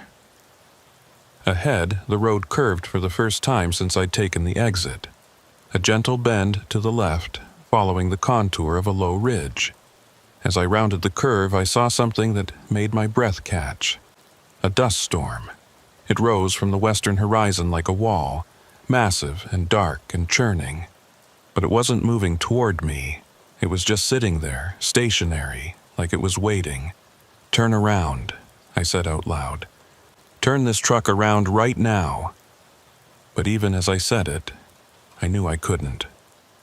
The road was too narrow, the shoulder too soft. If I tried to turn around, I'd get stuck. My only option was forward. The GPS chimed, "Continue on Route 1215 alternate for 12 miles. 12 miles. That storm was maybe 10 miles out. I'd hit it long before I reached my destination. I pressed the accelerator, pushing the truck up to 50 despite the rough road. The trailer bounced and swayed, but I didn't care. I had to get through that storm, or around it, or... The engine sputtered. "No," I said, my voice sharp with panic. "Not now. Not here." The truck kept rolling, but the engine had lost power. The speedometer dropped to 40, then 30. I checked the fuel gauge. Half a tank, plenty of fuel, but the engine was dying anyway. 20 miles an hour. 15. The truck coasted to a stop right in the center of the road. The engine gave one final shudder and quit. All the dashboard lights went dark. The AC stopped blowing. Even the clock froze, stuck at 1:52 p.m. Silence. Complete silence. No wind, no insects, no distant traffic sounds. Just the tick-tick-tick of the cooling engine and my own ragged breathing. I sat there for a long moment, hands still on the wheel, trying to process what had just happened. Mechanical failure? Fuel line problem? But the truck had been running fine all morning. This didn't make sense. I grabbed the CB radio. "Breaker 19, this is Ironside. I'm stuck on County Road 1215, maybe 10 miles south of I-20. Engine died. Anybody out there? Static. Not the rhythmic, breathing static from the stories I'd heard other drivers tell, but regular, empty static. Dispatch, this is Unit 7-4. Come in, dispatch. Nothing. I tried my phone. No signal, no emergency calls available. The screen showed the time, 1:52 p.m., but the numbers weren't advancing. The clock had stopped. Okay, I said, forcing my voice to stay calm. Okay, this is fine. This is fixable. I climbed out of the cab. The heat hit me like a physical blow. Had to be over 100 degrees, maybe more. The air was thick, heavy, hard to breathe. And that smell, metallic, ancient, like rust and decay mixed together. The tire tracks on the road were right in front of me now. Up close, they looked wrong. Too dark, too glossy. I crouched down, touched one with my finger. The substance came away sticky, warm. It wasn't rubber, it was something else, something organic. I jerked my hand back, wiping it on my jeans. My heart was racing now, my instincts screaming at me that something was very, very wrong with this place. The dust storm on the horizon hadn't moved. It still sat there, waiting, like it had all the time in the world. I walked around to the front of the truck, popped the hood. The engine looked normal, hot, but normal. No obvious leaks, no disconnected wires. I wasn't a mechanic, but I knew enough to recognize when something was catastrophically wrong. And this engine looked fine. So why wouldn't it start? I climbed back into the cab, turned the key. Nothing. Not even a click. Like the battery was completely dead, even though the dashboard had been lit up just 5 minutes ago. Come on, I pleaded, turning the key again. Come on, baby, don't do this. Nothing. I sat back, mind racing. Options, I could walk back the way I came, try to reach I-20 on foot. But that was over 40 miles in this heat. I'd be dead from dehydration before I made it halfway. I could wait here, hope another truck came by. But I hadn't seen a single vehicle since taking that exit, and those abandoned trucks suggested nobody came this way anymore. Or I could walk toward the dust storm, toward wherever this road supposedly led. Maybe there was help on the other side. Maybe the GPS was still guiding me to somewhere real, somewhere with people and phone service and working vehicles. It was a stupid idea. Every instinct told me it was a stupid idea, but it was the only idea I had. I grabbed my phone, even though it was useless. Grabbed a bottle of water from behind the seat. Warm, but wet. Grabbed my knife, a flashlight, and a road flare. Locked the cab. And started walking toward the storm. The road stretched ahead, perfectly straight, leading directly into that wall of dust. My footsteps echoed strangely like I was walking in an enclosed space instead of open desert. The sun was getting lower, the shadows longer, even though, according to my frozen clock, it was still 1:52 in the afternoon. After 10 minutes, I looked back. My truck was maybe a quarter mile behind me, small but still visible, and beyond it, barely visible in the heat shimmer, were those other abandoned trucks. More of them now. I counted 7, 8, maybe 9. Had they always been there? Or were they appearing as I walked?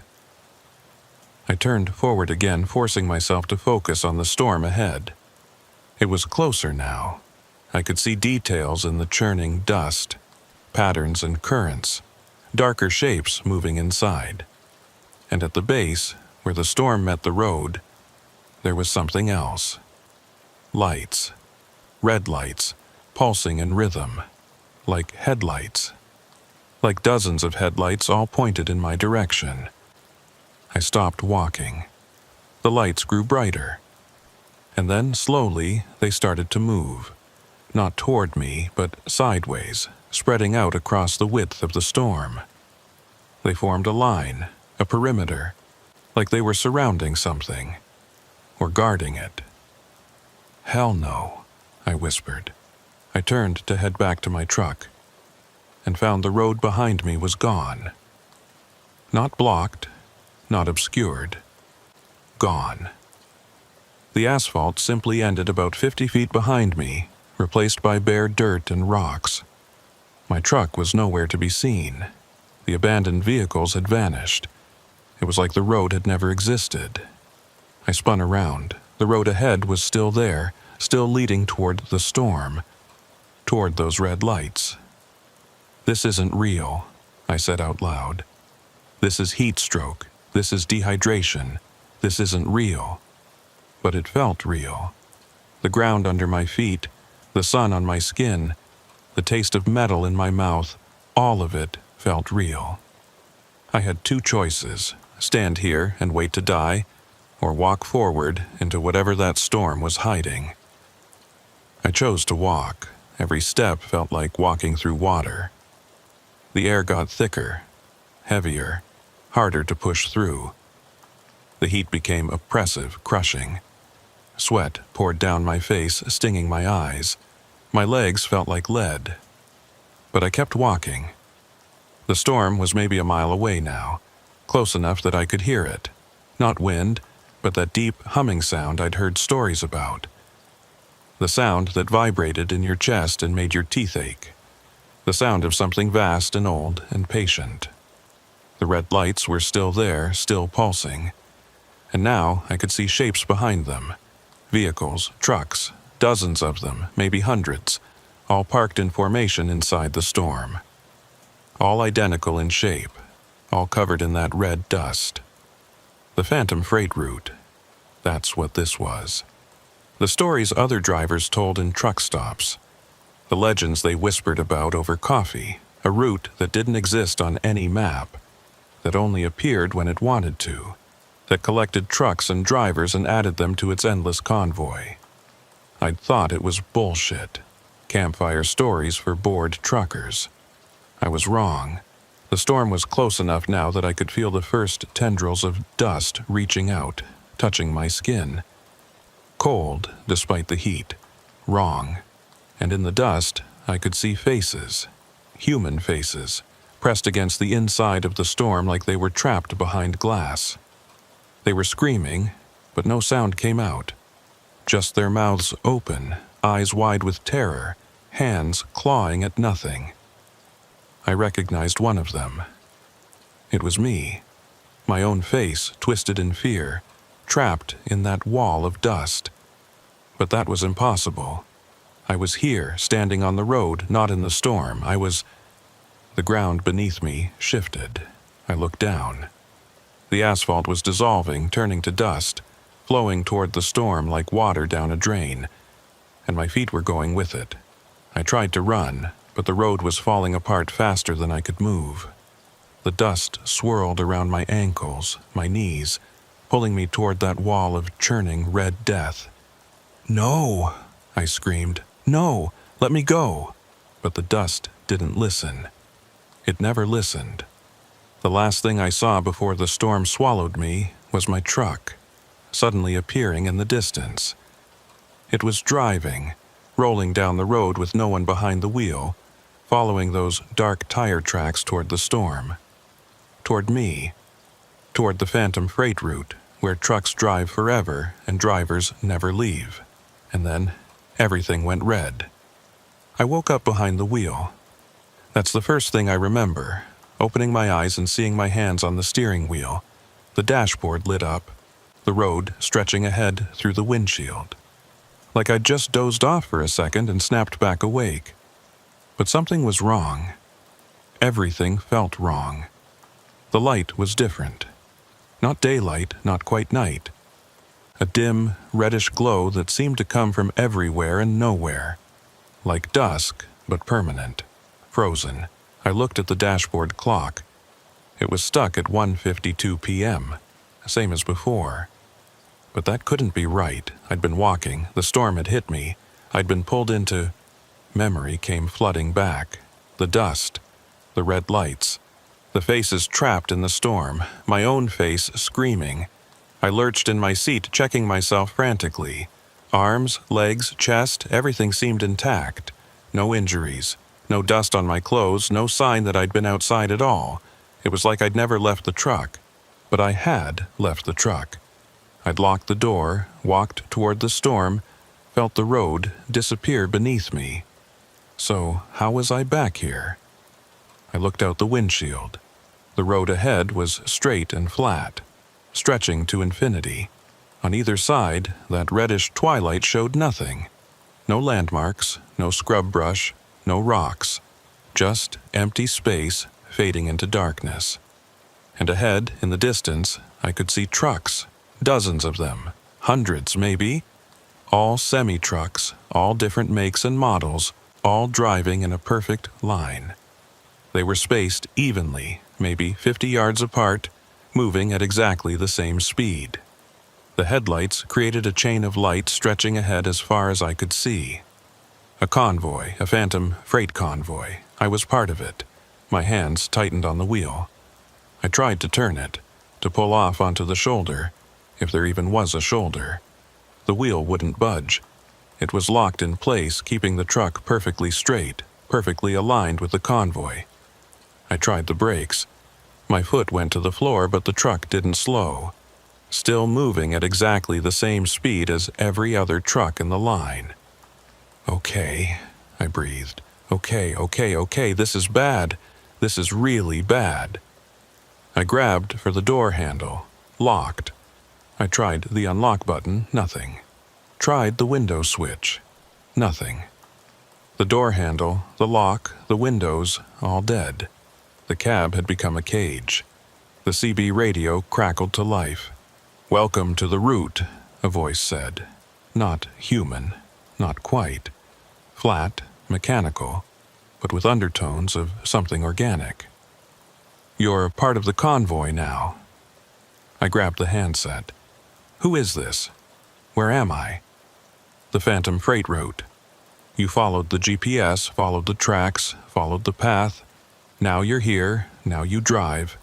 "I don't want to drive, I want to go home, I want to—" "Everyone wants to go home," the voice interrupted. "But nobody leaves the route. Nobody ever leaves." The radio went silent, except for that low hum I'd heard before. The sound that made my chest ache. I looked in my mirrors.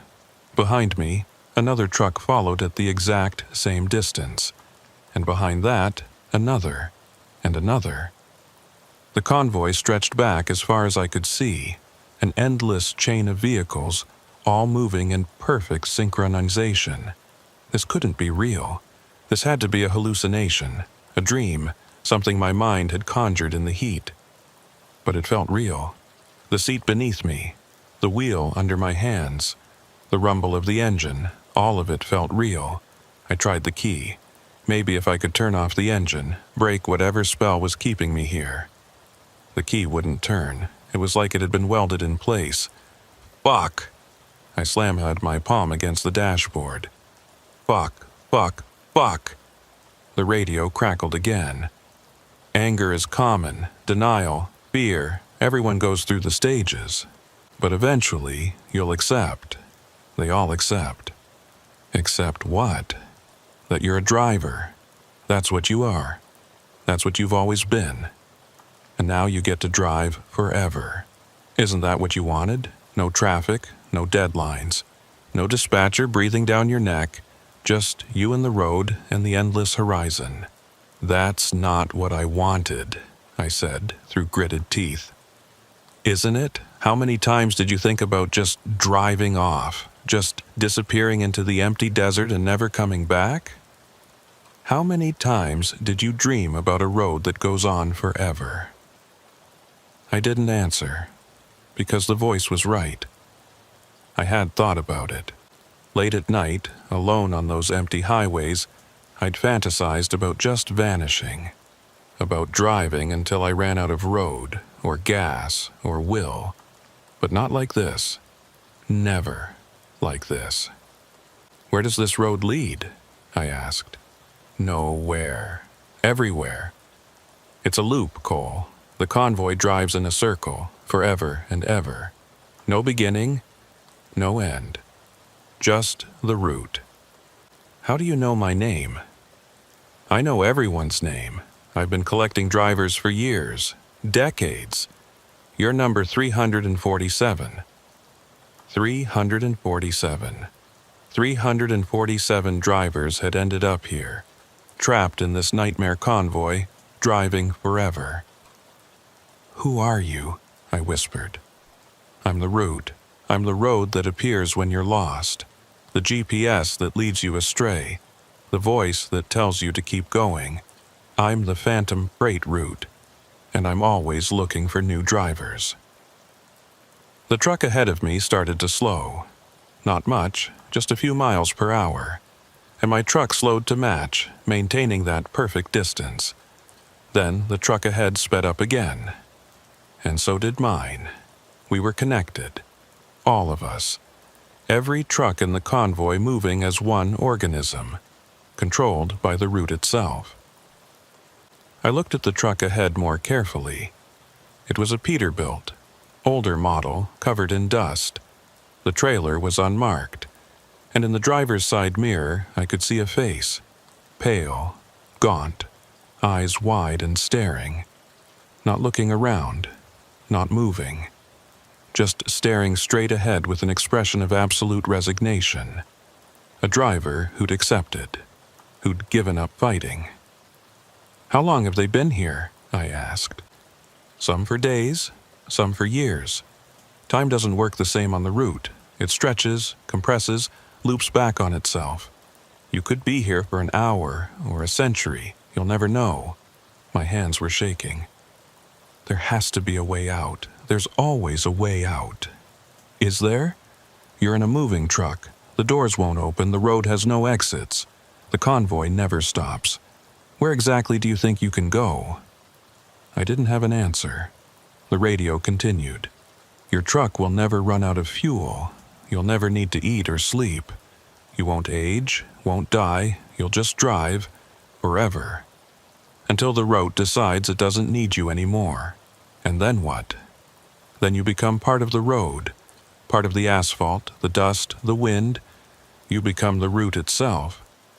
And maybe, if you're lucky, you'll get to whisper to the next driver who takes the wrong turn. I closed my eyes, trying to think. There had to be something I was missing. Some way to break free, to disrupt the route's control over my truck. The GPS. The route had used the GPS to lure me here. Maybe I could use it to get out. I looked at the GPS screen. It showed my position as a blue dot on a road that formed a perfect circle. No other roads, no exits, no landmarks. Just the circle, and my dot moving slowly along it. I tried to touch the screen, to zoom out, to see if there was anything beyond this loop. The screen didn't respond, like it had been frozen in place, but then I noticed something. In the corner of the screen, barely visible, was a small icon. It looked like a settings gear. I pressed it. The screen flickered. For just a second, the image changed. Instead of the circular road, I saw something else. A network of roads, branching and connecting, forming a pattern that looked almost like a nervous system, or a spider's web. And at the center of the web, pulsing with red light, was a single point. The heart of the route. Then the screen went back to normal, showing just the circle. But I'd seen it. There was more to the route than this endless convoy. There was a structure, a center, a place where it was strongest. And maybe, just maybe, that was where I needed to go to escape. Interesting, the voice on the radio said. You're smarter than most. Most drivers just accept their fate. But you're still trying to find a way out. Damn right I am. It won't work. The center of the route is forbidden, protected. Nobody gets there. Nobody even tries anymore. Why not? Because everyone who tried disappeared. Not just onto the route, but gone completely. Erased. like they never existed. A chill ran down my spine, but I didn't have any other options. Stay in the convoy forever, or try to reach the center and maybe, possibly find a way to shut this whole thing down. "How do I get there?" I asked. The radio went silent. "How do I get to the center?" Still silence. "Answer me!" But the radio stayed quiet. The voice, whatever it was, had decided not to help. I was on my own. I looked at the convoy ahead. Hundreds of trucks, all trapped, all driving. And somewhere in that line, somewhere ahead, was the way to the center. I had to find it. The truck's steering wheel was still locked, but I tested it anyway, pushed against it, trying to force it to turn. It didn't budge. The route had complete control, but maybe I could disrupt that control. I looked at the dashboard. All the indicators were normal, fuel full, engine temperature normal, all systems functioning. But these readings didn't mean anything. The truck wasn't really running on fuel or coolant. It was running on whatever power the route was feeding it. So, what would happen if I disrupted that power? I reached under the dashboard, felt for the fuse box. Found it, popped it open. Inside were dozens of fuses, each one labeled headlights, radio, instrument panel, ignition, ignition. I grabbed the fuse and yanked it out. The engine died instantly. The dashboard went dark. The truck started to coast, losing speed. And for the first time since waking up in this nightmare, I felt the steering wheel loosen in my hands. Yes! I grabbed the wheel and turned it hard to the right. The truck responded. Slowly, sluggishly, but it responded. The vehicle started to drift toward what I hoped was the shoulder. The radio exploded with sound. Not words, but a scream. High, piercing, inhuman. The sound of the route realizing what I was doing. "You can't leave," the voice shrieked. "You're part of the convoy. You belong to the route." "Fuck the route," I snarled, fighting the wheel. The truck ahead started to slow, as if trying to block me. The truck behind started to speed up, trying to rear-end me. But my truck was already off the main road, rolling onto rough ground that shouldn't exist. The reddish twilight brightened. I could see details now. Scattered rocks, patches of dead grass, a landscape that looked almost real. And ahead, maybe half a mile out, was a structure, a building. Concrete, squat, with a single door and no windows. It sat alone in the emptiness, and from its roof rose an antenna, tall, reaching up into that strange red sky, pulsing with the same light I'd seen on the GPS. The center, it had to be. My truck was slowing, 20 miles an hour. 15, 10, coasting to a stop maybe 100 yards from the building. I tried to restart the engine. Nothing. I'd pulled the ignition fuse, and apparently the route wasn't going to help me anymore. Fine. I'd walk. I tried the door handle. Still locked. I tried the window. Still frozen. "You can't reach it," the voice on the radio said. Quieter now, almost sad. "The center is protected. You'll die out there before you get close. Then I'll die trying." I grabbed my knife, the one I'd taken from the truck when I first set out walking, flipped it open, and drove the blade into the window. The glass cracked, spider webbing out from the impact point. I hit it again. On the fourth strike, the window shattered, spraying safety glass across the cab. Alarm bells went off so loud I had to cover my ears. But the window was open. I climbed through, cutting my hands on the remaining glass, and dropped to the ground. The air outside was cold. Not cold like winter, but cold like death. It burned my lungs with every breath. The ground was rough, covered in that same dark substance I'd seen on the road. Sticky. Organic. I didn't care. I started running toward the building. Behind me, I heard engines revving. The convoy trucks were leaving the road, all of them coming after me. Dozens of vehicles, all driven by the route's will, all trying to stop me from reaching the center. I ran faster. The building was closer now. I could see details, rust on the door, cracks in the concrete, strange symbols carved into the walls. The antenna on top pulsed faster, like a heartbeat, like it knew I was coming. 50 yards, 30, 20. The first truck caught up, its grill looming in my peripheral vision. I dove to the side, rolling, feeling the wind of its passage as it roared past. It didn't hit me, but it was close. Too close. More trucks were coming. The whole convoy, converging on my position. I got to my feet and sprinted the last 15 yards. The door was right there, metal and rust and salvation. I grabbed the handle. It was locked. No! I pounded on the door. Open! God damn it, open! A truck was bearing down on me, maybe 5 seconds away from impact. I stepped back and kicked the door with everything I had. Pain shot through my leg, but the door didn't budge. 3 seconds. I grabbed the knife from my pocket, jammed it into the gap between door and frame, tried to pry it open. 2 seconds. The blade snapped, but something inside the door clicked. 1 second. I threw myself against the door. It flew open and I tumbled inside just as the truck crashed into the building. The impact shook the walls, sent dust raining from the ceiling, but the structure held. I lay on the floor, gasping, my hands bleeding, my body screaming with pain. But I was inside. I'd reached the center, and now I just had to figure out what the hell to do. The inside of the building was nothing like I expected. I'd imagined something high-tech, computers, servers, some kind of control center for the route. Instead, I found myself in a single room, maybe 20 feet square, with concrete walls and a dirt floor.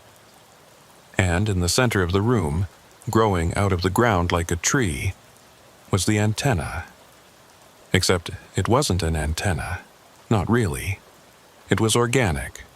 Twisted metal and flesh and something else. Something that pulsed with that same red light. The branches of the antenna reached up through a hole in the ceiling, extending into the sky above. And at its base, wrapped around the trunk, were cables.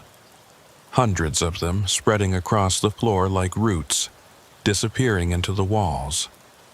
This was the heart of the Phantom freight route, the thing that created it, sustained it, pulled drivers in and kept them trapped forever. And it was alive. You shouldn't be here. I spun around. Standing in the doorway was a man, or what used to be a man.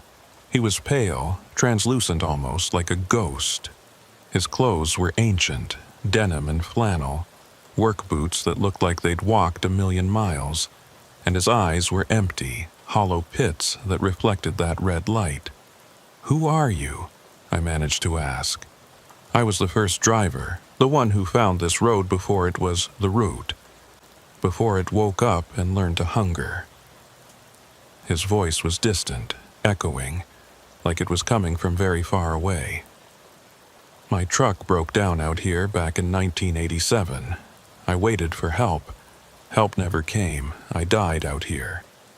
And when I died, something took my body, took my truck, used them to create this. He gestured at the antenna thing. It started small, just my truck, driving in circles, forever. Then another driver broke down, then another. Each one added to the convoy, each one feeding the route, making it stronger. Now there are hundreds, and it will keep growing until every road in Texas is part of it, until every driver is trapped. How do I stop it? The ghost driver tilted his head. Stop it? You can't stop it. It's too big now, too powerful. It's the road itself. Bullshit. Everything has a weak point. Everything can be broken. He studied me for a long moment. Then he smiled, a sad, broken smile. You remind me of myself. Before I accepted, before I became part of it. I'll never accept. I'll never be part of this. That's what they all say. He pointed at the antenna. But if you really want to try, that's what powers the route. That's what keeps the convoy moving. Destroy it, and maybe, the route will collapse. How do I destroy it? Fire. The one thing the route fears. It can't survive fire, but... He trailed off. But what? But the antenna is connected to all the trucks, to all the drivers. Destroy it, and you destroy them too. 347 drivers, all of them erased. Gone. Like they never existed. My blood ran cold. All of them? All of them, including you.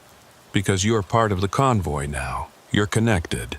Destroy the route, and you destroy yourself. I looked at the antenna thing, at the pulsing red light, at the cables spreading like disease through the building. I thought about those drivers, trapped in their trucks, driving forever. I thought about my daughter, my family, my life outside this nightmare. And I made my choice. Where can I find fire? The ghost driver's smile widened. You're sure? I'm sure. He pointed to the corner of the room. There, half buried in the dirt floor, was a red metal can. A gas can. Fuel from the first truck, the original. It's been here since the beginning. I walked over and picked it up. It was heavy, full. I unscrewed the cap and the smell of gasoline filled the room. Pour it on the base, the ghost driver said, where the cables come out. That's where it's weakest. I moved toward the antenna, my hands shaking. This was it. This was how I got out. Even if it meant I'd go with it, better to be erased than to drive forever. I started pouring the gasoline. It spread across the dirt, soaking into the cables, darkening the metal and flesh of the antenna. The red light flickered, dimmed slightly. The route knew what I was doing. Outside, the trucks were ramming the building, over and over, trying to break through, trying to stop me. The walls shook with each impact. Cracks appeared in the concrete. Dust rained from the ceiling. You need to hurry, the ghost driver said. They'll break through soon. I emptied the gas can. The whole base of the antenna was soaked. I just needed something to light it. Here, the ghost driver held out his hand. In his palm was a book of matches. Old, faded, but still functional. I took them. Why are you helping me? Because I'm tired, so very tired, and maybe, if you destroy the route, I can finally rest. I nodded, struck a match. The flame flared bright in the dim room. Do it, the ghost driver whispered. I dropped the match. The gasoline ignited with a whoosh. Flames raced across the floor, up the cables, engulfing the base of the antenna. The red light flared, blazed, turned orange, and then white hot. The flesh metal screamed, an actual scream, high and terrible and full of rage. The building shook. The walls cracked.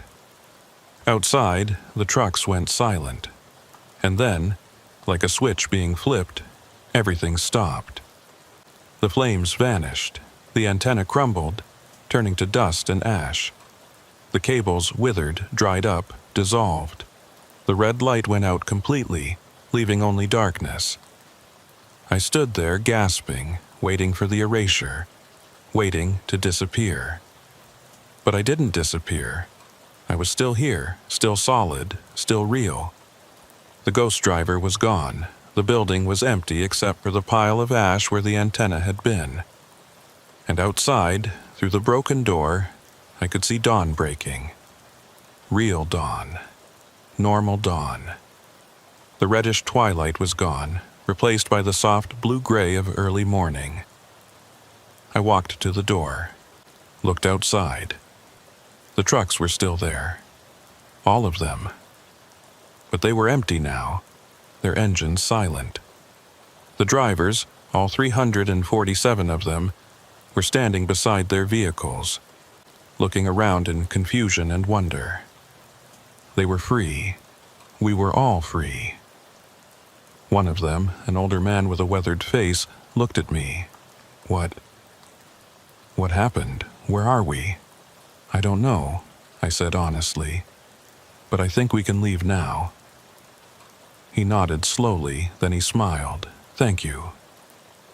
Other drivers were approaching now, all of them asking questions, all of them trying to understand. I didn't have answers. All I knew was that the route was gone. The nightmare was over. I walked back to my truck.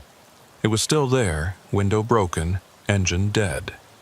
But when I turned the key, it started right up. All the systems came back online. The GPS showed my position on I-20, about 60 miles east of where I'd taken that exit. How I'd gotten back to I-20, I had no idea. But I wasn't going to question it. I put the truck in gear and drove. The sun rose higher. The landscape looked normal again. Scrub brush and mesquite trees and red dirt. Other trucks were starting their engines too, joining me on the highway. We formed a convoy of sorts, but this one was different. This one was real. Within an hour, I saw a sign for a truck stop. I pulled in, as did many of the other drivers. We gathered in the parking lot, comparing stories, trying to make sense of what had happened. Nobody had a complete picture. We all remembered parts of it. The wrong turn, the abandoned trucks, the red twilight, the endless convoy. But the details were already fading, like a dream upon waking. Maybe that was for the best. I called dispatch, told them I'd had mechanical trouble and lost my load. They weren't happy, but they didn't fire me. Said to come back to the yard and we'd sort it out. I called my daughter, told her I'd be home in time for her birthday. And then I just sat in my truck, drinking coffee, watching the sun climb higher, feeling the heat of a normal Texas day. It was over. The phantom freight route was gone, but I knew I'd never take another GPS route without double-checking the map first. 3 months passed. I went back to work, ran my usual routes, tried to forget about the phantom freight route. The company wrote off the lost load, filed an insurance claim. Nobody asked too many questions. The other drivers who'd been trapped? I tried to find them, looked them up online, called trucking companies, even posted on forums. But I couldn't track down a single one. It was like they'd vanished. Or like they'd never existed in the first place. Sometimes I wondered if I'd imagined the whole thing. If it had been heat stroke, or a bad dream, or just the isolation getting to me. But I knew better. The broken window in my truck was real. The scars on my hands from the glass were real. It had happened, all of it. I started taking different routes after that. Avoided I-20 where I could, stuck to main highways, never took shortcuts even when the GPS suggested them. I became that driver, the paranoid one, the one who didn't trust technology, who still used paper maps. My dispatcher thought I'd lost my edge. My ex-wife thought I was having a breakdown. My daughter was just happy I was home more often. And for 3 months everything was fine. Until last Tuesday, I was hauling construction equipment from Lubbock to San Antonio, taking US 87 south. It was a clear day, traffic was light, everything was normal. I was listening to the radio, sipping coffee, thinking about stopping for lunch. That's when I saw the sign. It was one of those green highway signs, the kind that indicate upcoming exits. But this one was different. Instead of a town name or route number, it just said, Freight Route 1215, next exit. My blood turned to ice. I looked at the road ahead. There was an exit coming up, but according to my map, it shouldn't be there. US 87 was a straight shot through this area. No major exits for another 30 miles. But there it was. Exit ramp curving off to the left, freshly paved, with bright yellow lines. I passed it without slowing down. Kept my eyes straight ahead, hands tight on the wheel, heart hammering. In my rearview mirror, I watched the exit recede. But just before it disappeared from view, I saw something that made my stomach drop. There was a truck on that exit, an old semi, covered in red dust, rolling slowly down the ramp. And in the driver's side mirror, I caught a glimpse of a face. It was the ghost driver, the first one, the man who'd helped me destroy the route's heart. He was smiling. I grabbed my CB radio. Breaker 19, anybody on US 87 southbound, did you just see that exit? Did you see that truck? Static. Then a voice. What exit, driver? US 87 is clear all the way to Junction. No exits for miles. But I just saw, you all right, friend? Maybe you should pull over, get some rest. I looked in my mirror again. The exit was gone, like it had never been there. But the sign was still visible, getting smaller in the distance. Freight route 1215, next exit.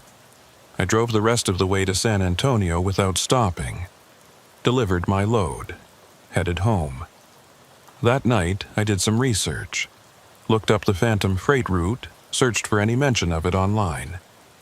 Found the same stories I'd read before. Legends, urban myths, campfire tales. But I also found something new. A post from just 2 weeks ago on a trucking forum I frequented. Took a wrong turn on I-20. GPS led me to a county road. Said it was a freight route. Road looked new, but there were abandoned trucks everywhere. Got spooked and turned around. Anybody else ever see this? Route 1215, I think it was called.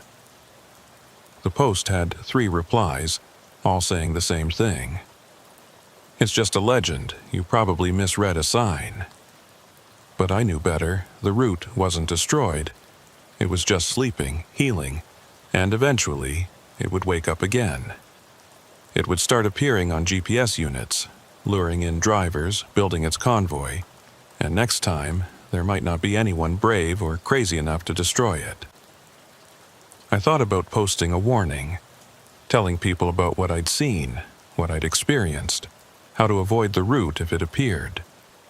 But who would believe me? I barely believed it myself some days. So instead, I'm writing this, all of it. Everything that happened, from the moment I took that exit to the moment I burned the route's heart. If you're a driver, if you haul freight across Texas, pay attention. Watch for signs that don't match your map. Watch for GPS routes that seem too convenient, too perfect. Watch for abandoned trucks and tire tracks that look wrong. And if you ever see a sign for Freight Route 1215, don't take it. Don't even slow down. Just keep driving, keep your eyes forward, and pray that the route hasn't chosen you, because it's still out there, still waiting, still hungry. And one day it's going to wake up. I saw the exit again this morning. Different highway this time, I-10 west of Fort Stockton. Same sign. Freight route 1215, next exit. I didn't take it, but in my mirror I saw 3 other trucks take the exit.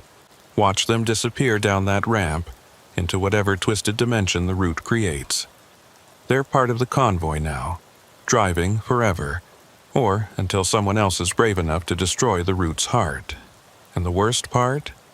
I know it's only a matter of time before I see that exit again. Before the route decides it wants me back. Before the GPS tells me to turn, and something deep in my mind, some part of me that's still connected to that place, makes me obey. I destroyed the route once, but I don't think I can do it again. So I drive. I keep driving. I watch for signs and I pray I'm never tired enough, distracted enough, desperate enough to take that turn again. But the route is patient. It's been waiting for decades. It can wait decades more. And eventually, everyone takes the wrong turn. Even me, especially me. Last night, I dreamed I was back in the convoy, back in that reddish twilight, driving in perfect formation with hundreds of other trucks. The steering wheel locked, the doors sealed, the GPS showing that endless circle. And in the dream, I was smiling. Because in the dream, I'd finally accepted it. Finally stopped fighting. Finally realized that this was where I belonged. On the road. Forever. I woke up in a cold sweat, hands cramped from gripping the bedsheets like they were a steering wheel. It was just a dream, just a nightmare. Nothing more. But when I went out to my truck this morning, I found red dust on the driver's seat. Dust that shouldn't be there. Dust from a road that doesn't exist. Or maybe it does exist. Maybe it's always existed. Maybe every highway has a ghost, a phantom route that runs alongside the real one, waiting for drivers to stray just a little bit off course. And maybe I never really escaped. Maybe I'm still in the convoy, still driving, and everything since. The rescue, the return home, these past 3 months. Maybe it's all just a dream, a hallucination that the route is showing me while I drive forever in that twilight world. Maybe I'm writing this from inside the route, and you're reading it from outside, and the only thing separating us is the choice to turn or keep going straight. I don't know anymore. All I know is that I'm driving to Amarillo tomorrow. Big load, tight deadline. The route takes me along I-20, right through that section where I first saw the exit. Right past mile marker 157. I'm sure it'll be fine. I'm sure the route will leave me alone. I'm sure I'll make the delivery and come home and everything will be normal. I'm sure, but just in case, if you're reading this and I don't post again, and nobody can find me or my truck, you'll know where I went. You'll know I took the exit. You'll know the phantom freight route finally collected what it was owed. And maybe, if you're driving through West Texas late at night and you see a sign for freight route 1215, you'll think of me. You'll think of this story, and you'll keep driving straight, for both our sakes. The route is waiting. It's always waiting, and one way or another, it always gets its drivers. My name is Dalton Haze, and I've been running freight across the Southwest for 16 years. In that time, I've seen a lot of strange things. Ghost lights in the desert, mirages that looked too real, weather that moved in ways it shouldn't. But I always had an explanation. Heat distortion, fatigue, tricks of the light. Until I found the motel. It was July. Peak summer in West Texas, the kind of heat that makes the air shimmer and dance, that turns the highway into a river of black glass. I was hauling refrigerated goods from El Paso to Lubbock, taking Route 62 because the interstate was backed up with construction. Route 62 is old highway, 2 lanes of faded asphalt that cuts through some of the emptiest country in Texas. No towns, no gas stations, just mile after mile of scrubland and sky. I'd driven it before, many times. I knew every curve, every rise, every lonely stretch where the cell signal dropped to nothing. But that day, something was different. The dust was everywhere. It started around noon. I noticed it first as a haze on the horizon, nothing unusual for West Texas in July. But within an hour, the haze had thickened into something more substantial. Not quite a storm, but close. The sky took on that copper-orange tint that means dust in the air, lots of it. Visibility dropped from miles to maybe half a mile, then less. I should have pulled over, should have waited it out at one of the few rest areas along the route. But I was behind schedule, and the load was time-sensitive. The refrigeration unit on my trailer had been acting up all morning, running hot, cycling on and off at random intervals. If I didn't get to Lubbock soon, the whole load would spoil. So I kept driving. The CB radio was quiet. Usually on Route 62, you'd hear at least a few truckers chatting, but today there was nothing, just that low static hiss that made my teeth ache if I listened too long. I tried calling out a few times. Breaker 19, this is Mustang, anybody out on Route 62? But got no response. The dust kept getting thicker. By 2 o'clock, I had my headlights on full, and they barely penetrated 20 feet. The wipers were running constantly, smearing red-brown grit across the windshield. I could taste the dust in the cab, feel it coating my throat, even with the windows closed and the air recirculation on. That's when the temperature gauge on my refrigeration unit spiked into the red. "Shit," I muttered, glancing at the trailer monitor. The unit was overheating. If I didn't shut it down and let it cool, the compressor would burn out. And if the compressor went, so did my whole load. 10,000 pounds of frozen food, worth more than my truck. I needed to stop, find some shade, let the unit rest, maybe diagnose what was wrong. But out here, there was no shade, no trees, no buildings, nothing but flat desert stretching in all directions. Then, through the dust, I saw it. A sign, faded blue paint on weathered wood, barely visible through the orange haze. It read, "Crossroads Motel, vacancy, 2 miles." A motel, out here in the middle of nowhere. I'd driven Route 62 dozens of times and never seen any motel, but the sign looked real enough, and right now I needed any kind of shelter I could find. I kept driving, watching the odometer. 1 mile, 1.5. At exactly 2 miles, the motel appeared out of the dust like a ghost materializing. It was a classic roadside motor lodge. Single story, maybe 15 rooms arranged in an L shape around a parking lot.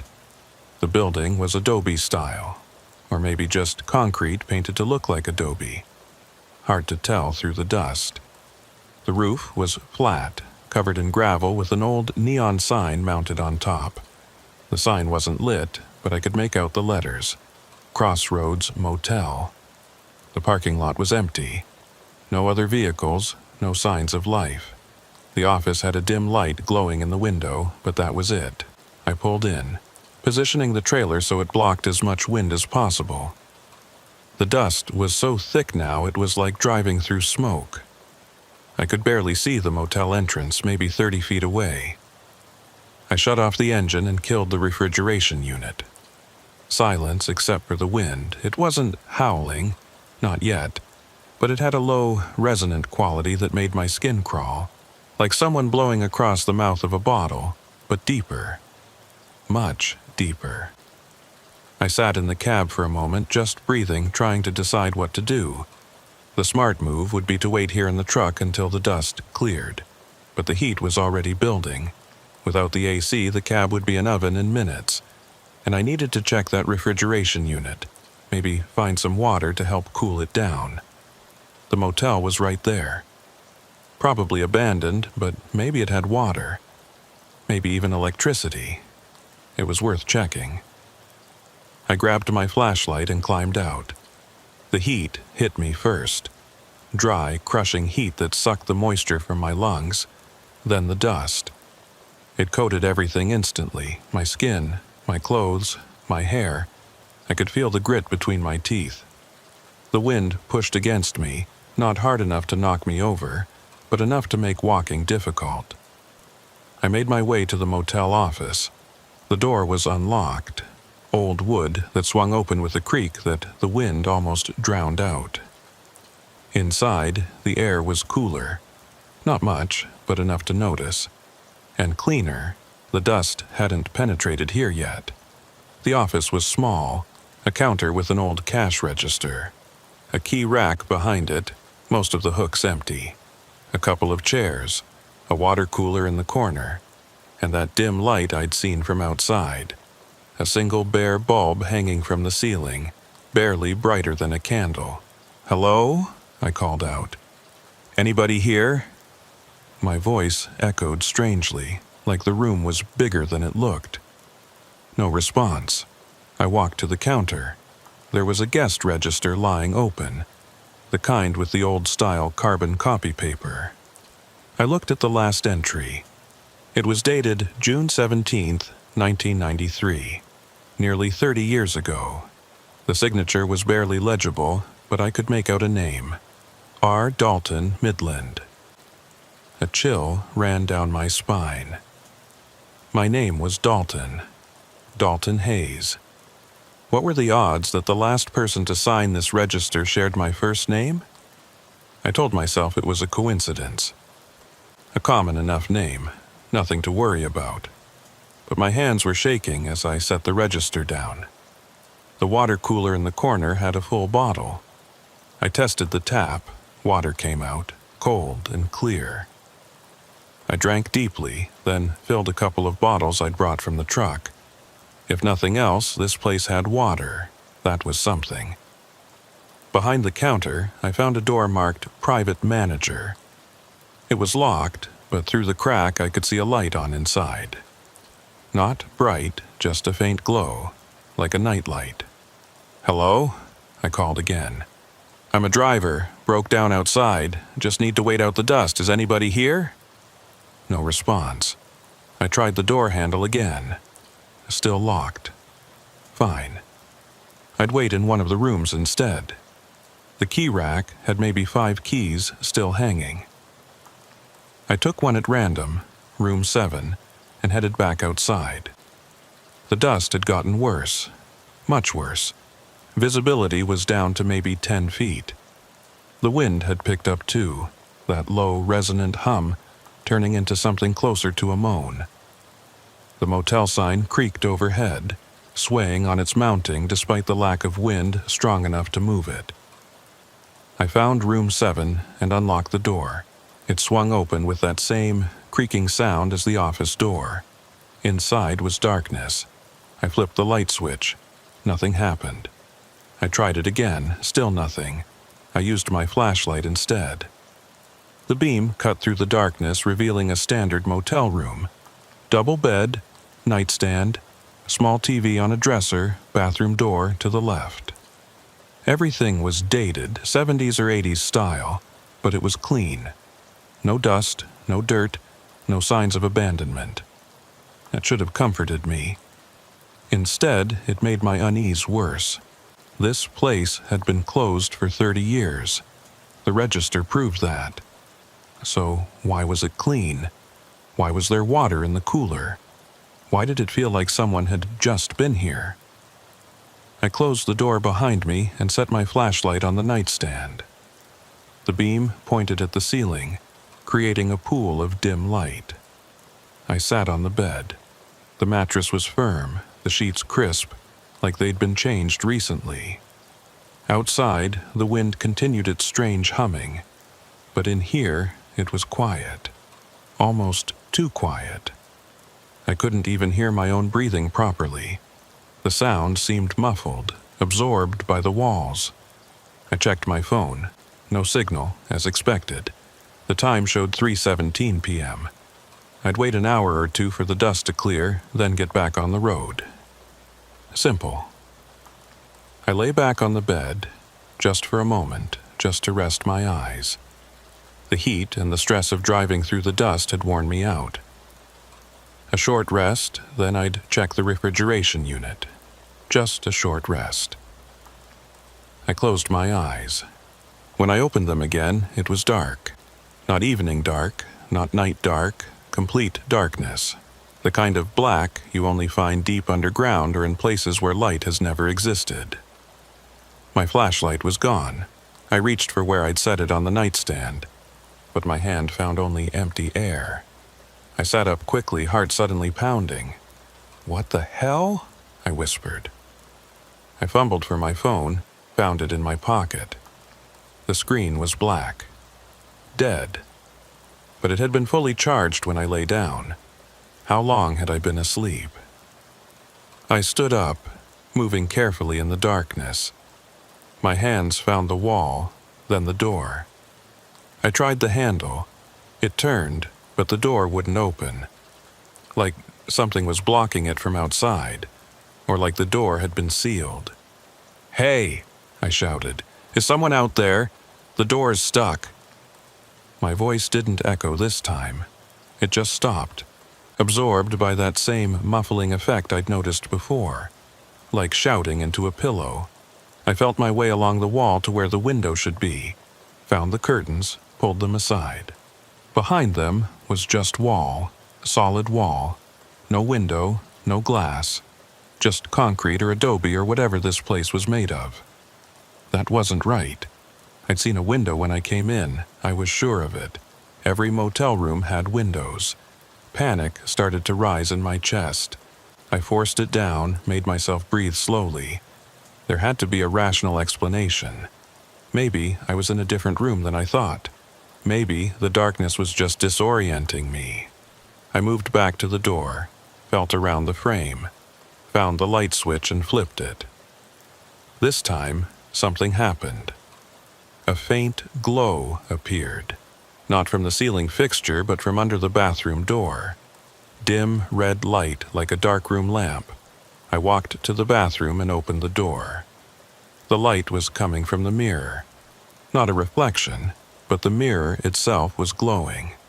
Soft red luminescence, barely bright enough to see by. And in that red light, I could see my reflection. Except it wasn't moving right. When I raised my left hand, my reflection raised its right. Normal mirror behavior, but when I tilted my head, my reflection tilted the opposite direction. And when I stepped back, my reflection stepped forward. "No," I whispered. "No, that's not possible." My reflection smiled. I hadn't smiled. Then it spoke. The voice came from everywhere and nowhere, like it was inside my head. "Welcome to the crossroads." I stumbled backward, nearly falling. My reflection didn't move. It just stood there, smiling, watching me with eyes that weren't quite mine. They were too dark, too empty. "What is this place?" I managed to hiss. "A way station. A crossroads. A place between places. You stopped here, Dalton Hayes, and now you can't leave." "That's bullshit. I'm walking out of here right now." I turned and strode to the door, grabbed the handle, pulled hard. It didn't budge. I pulled harder, throwing my weight into it. Nothing. The door might as well have been part of the wall. Behind me, my reflection laughed. Not my laugh. Something else. Something wrong. "The door's only open from outside," it said. "And there's no one out there to open them, just dust. Endless dust. This is where you are now. This is where you'll always be. Someone will come. My dispatcher will send someone when I don't check in." "Will they? Do you know how long you've been here, Dalton? Really know?" I looked at my phone again. Still dead. No way to tell the time. But I remembered lying down around 3:17 p.m. It couldn't have been more than a few hours. The sun must have set while I was asleep. "Look at your hands," my reflection said. I held them up in the red light. They looked normal, a little dirty from the dust, but normal. "Look closer." I did, and then I saw it. The dirt on my hands. It wasn't just dirt, it was red dust. And it wasn't on my skin, it was in my skin.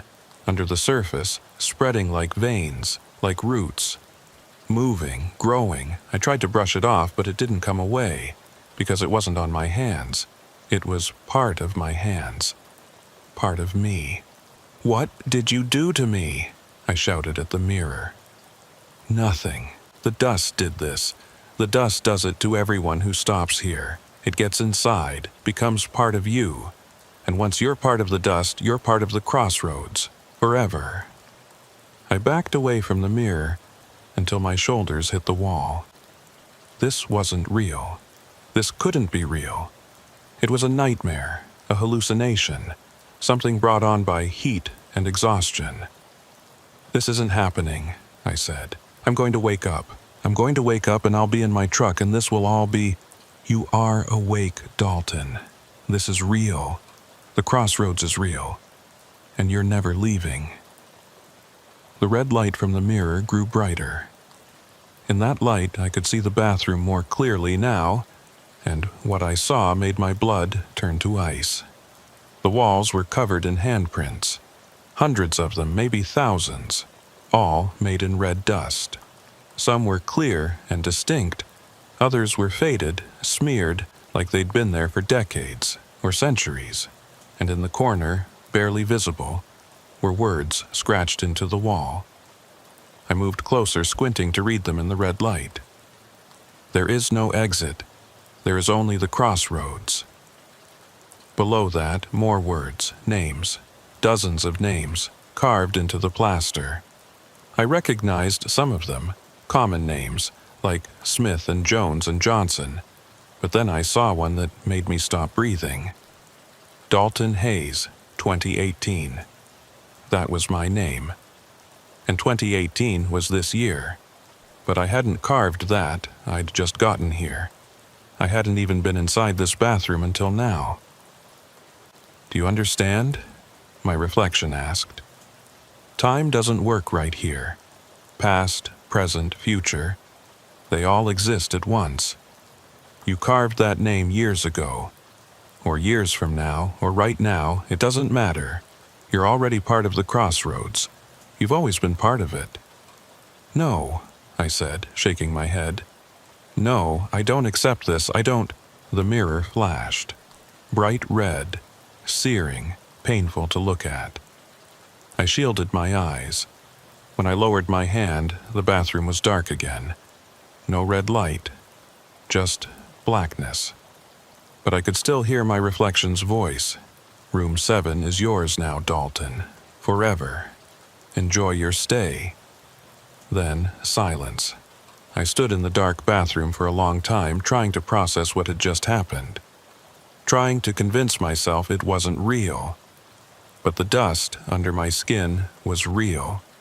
The names on the wall were real. This place was real. I had to get out, had to find a way. I felt my way back to the main room, moving slowly in the complete darkness. My hands found the bed, the nightstand, the wall. I worked my way around the perimeter looking for any opening, any weakness. But there was nothing. The room was sealed. Perfect. Absolute. After what might have been hours, I sat on the bed again. My legs ached. My throat was dry. The water bottles I'd brought were gone. Either I'd never had them or they'd vanished while I slept. I was tired. So tired. The darkness was heavy, pressing down on me, making it hard to think. I lay down again, just for a moment. Just to gather my strength before trying again. Just for a moment. When I opened my eyes, there was light, dim and orange, coming from under the door. And outside, I could hear something. Voices. Multiple voices, talking in low tones. I couldn't make out words, but there were definitely people out there. Other guests? The motel manager? Someone who could help me get out? I jumped up and pounded on the door. Hey, I'm in here. The door's stuck. Can you help me? The voices stopped. For a moment, there was silence. Then, slowly, deliberately, someone knocked back. 3 times. Knock, knock, knock. But it wasn't coming from outside the door. It was coming from the walls. All around me. Above, below, on every side. Dozens of knocks, all in perfect synchronization. And then the voices started again. But this time I could understand them. They were all saying the same thing, all in perfect unison. Room 7, room 7, room 7. My room number. The knocking continued, growing louder, faster, more insistent. The walls shook with each impact. Dust, that red dust, began to filter down from the ceiling, coating everything, coating me. I covered my ears and screamed. The knocking stopped. The voices stopped. Everything went silent again. Except for one sound. One voice, coming from the bathroom. My own voice. My reflection, speaking in the darkness. They've been waiting for you, Dalton, the others. The ones who checked in before you. They're lonely. They want you to join them. Join them where? In the walls. In the dust. In the crossroads itself. That's where everyone ends up eventually. Might as well accept it now. I will never accept this. My reflection laughed. That's what they all say, at first. The light under the door went out. Darkness returned, complete and total. And in that darkness I felt something. A presence. Multiple presences all around me, all watching, all waiting. The others. The ones in the walls. They wanted me to join them. And I realized, with horror, that part of me wanted to. Part of me was tired of fighting, tired of being alone in the dark, tired of everything. Part of me just wanted to give in, to become part of the dust and the walls and the crossroads, to stop being Dalton Haze and become Room 7, forever. Time stopped meaning anything in the darkness. I would wake, if that's what you could call it, and lie there, listening to the silence. Then I'd sleep again, or what felt like sleep. The darkness never changed. The temperature never changed. Nothing changed except the dust that kept growing, spreading through my body like ink through water. I could feel it in my veins, in my bones, in my lungs. Every breath I took brought more of it inside, until I couldn't tell where I ended and the dust began. Sometimes I heard voices, the others calling to me through the walls. They didn't speak in words anymore, at least not words I could understand, just sounds.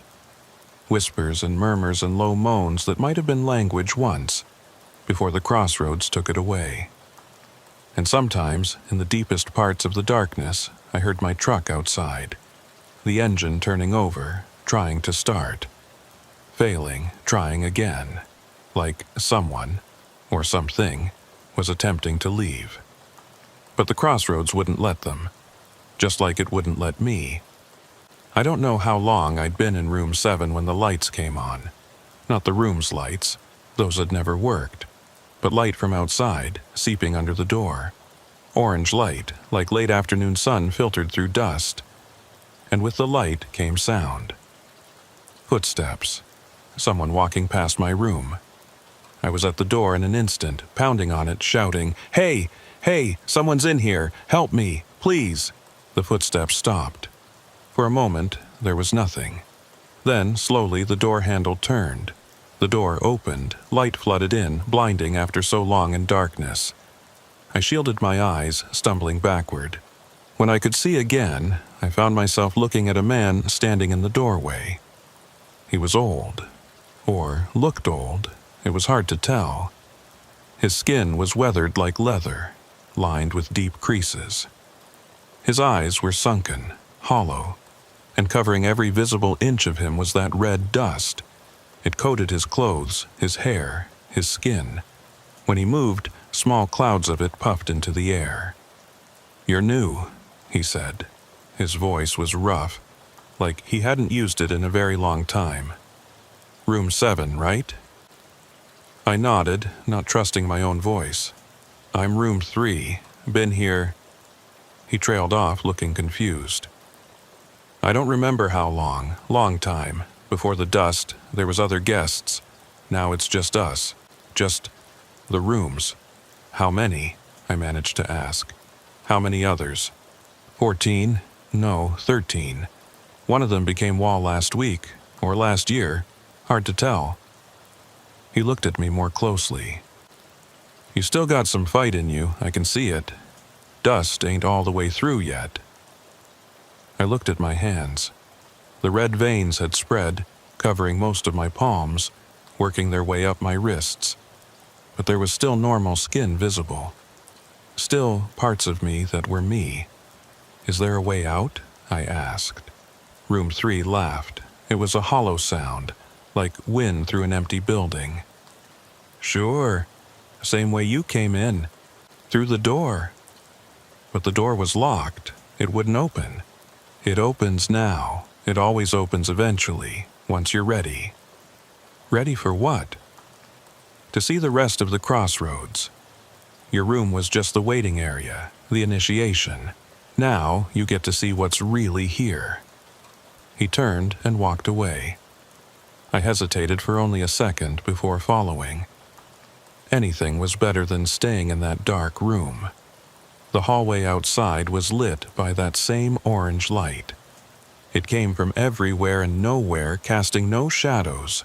The walls were adobe, or something like adobe, covered in that same red dust. Doors lined both sides, rooms 1 through 15. Some doors were open, revealing darkness inside. Others were closed, with that same faint light seeping underneath. Room 3 was ahead of me, walking slowly but steadily. I hurried to catch up. Where are we going? Everywhere. Nowhere. Does it matter? He didn't look back. You're part of the crossroads now, might as well see what you're part of. We passed room 5. The door was open. Inside, I could see a figure sitting on the bed. Just sitting, staring at the wall, completely motionless. Covered in dust so thick they looked like a statue carved from red stone. "Room 5 ain't moved in a while," room 3 said. "Probably won't move again. That's how it happens. You sit down one day and you just don't get up. Become part of the furniture, part of the room, part of the crossroads. That won't happen to me. That's what room 5 said." We reached the end of the hallway. It opened into the parking lot, or what should have been the parking lot. But everything was wrong. The sky was that same orange color, but too bright, too uniform. No sun visible, no clouds. Just solid orange from horizon to horizon. The ground was covered in red dust several inches deep, and my truck, my beautiful Freightliner, was still there, parked where I'd left it. But it was half buried in dust. The tires sunk deep, the whole thing tilted at an angle. And covering the truck, scratched into the dust on every surface, were words. The same words, over and over.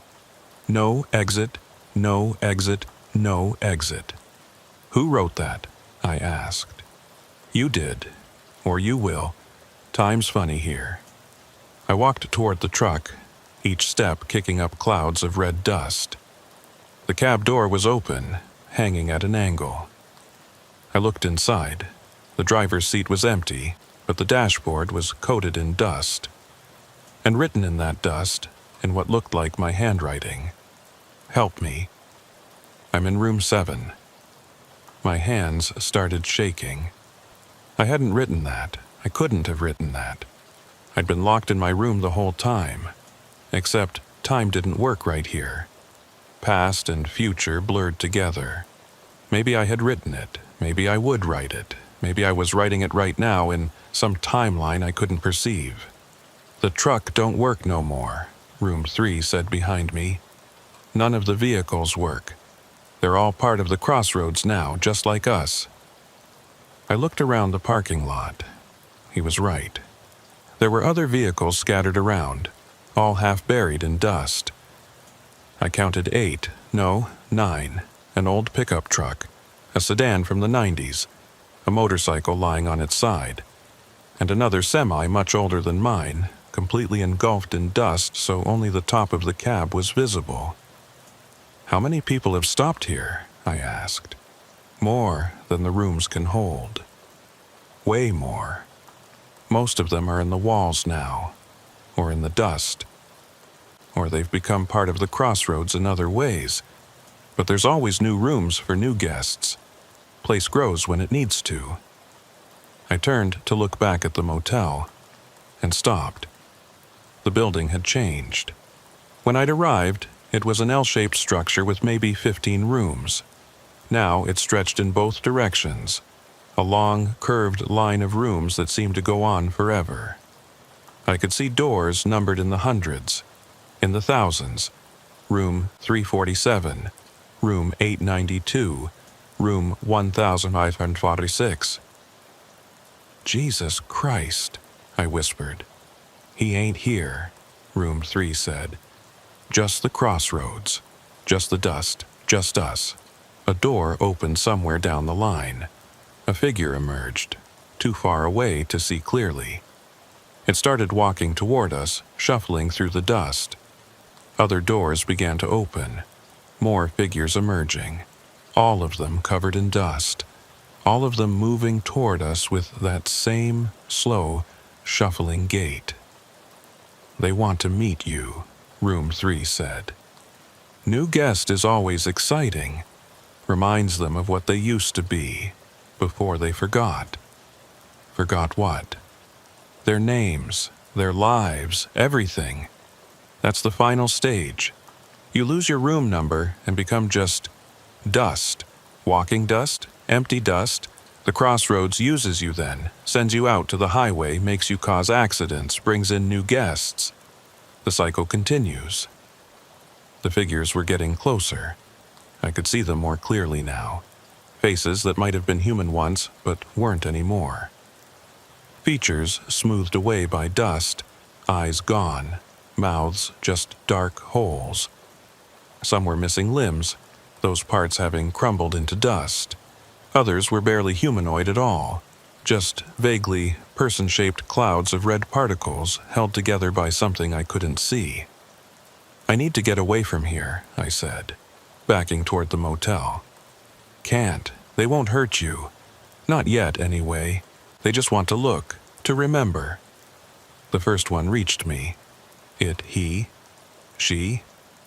Impossible to tell. Stopped about 3 feet away. The dark holes where its eyes should be fixed on me. A sound came from the mouth hole. Not words. Just a long, low moan that might have been my name. Or might have been the wind. More of them gathered around. 10, 20, 30. All staring. All moaning that same sound. The dust on their bodies was moving, swirling, like it was alive. And I could feel it pulling at me, trying to draw the dust in my body toward them, trying to make me one of them. "Stop," I said. "Stay back." They didn't listen. They pressed closer, reaching out with hands that were more dust than flesh. Their fingers brushed my arms, my shoulders, my face, cold. So cold, like touching winter itself. And where they touched me, I felt pieces of myself start to crumble. Not physically, my skin didn't break or tear, but something deeper. My sense of self, my identity, my memories. They were feeding on me, pulling out pieces of who I was and adding them to the dust. "Room 3!" I shouted. "Make them stop!" But Room 3 was gone. I was alone with the dust people, and they were taking me apart, piece by piece. I broke free and ran. Just picked a direction and ran, pushing through the crowd of dust creatures, kicking up clouds of red with every step. Behind me, I heard them following. Not fast, but steady. Relentless. I ran past room after room, hundreds of them, thousands. The motel seemed to curve in on itself, forming a spiral that wound tighter and tighter.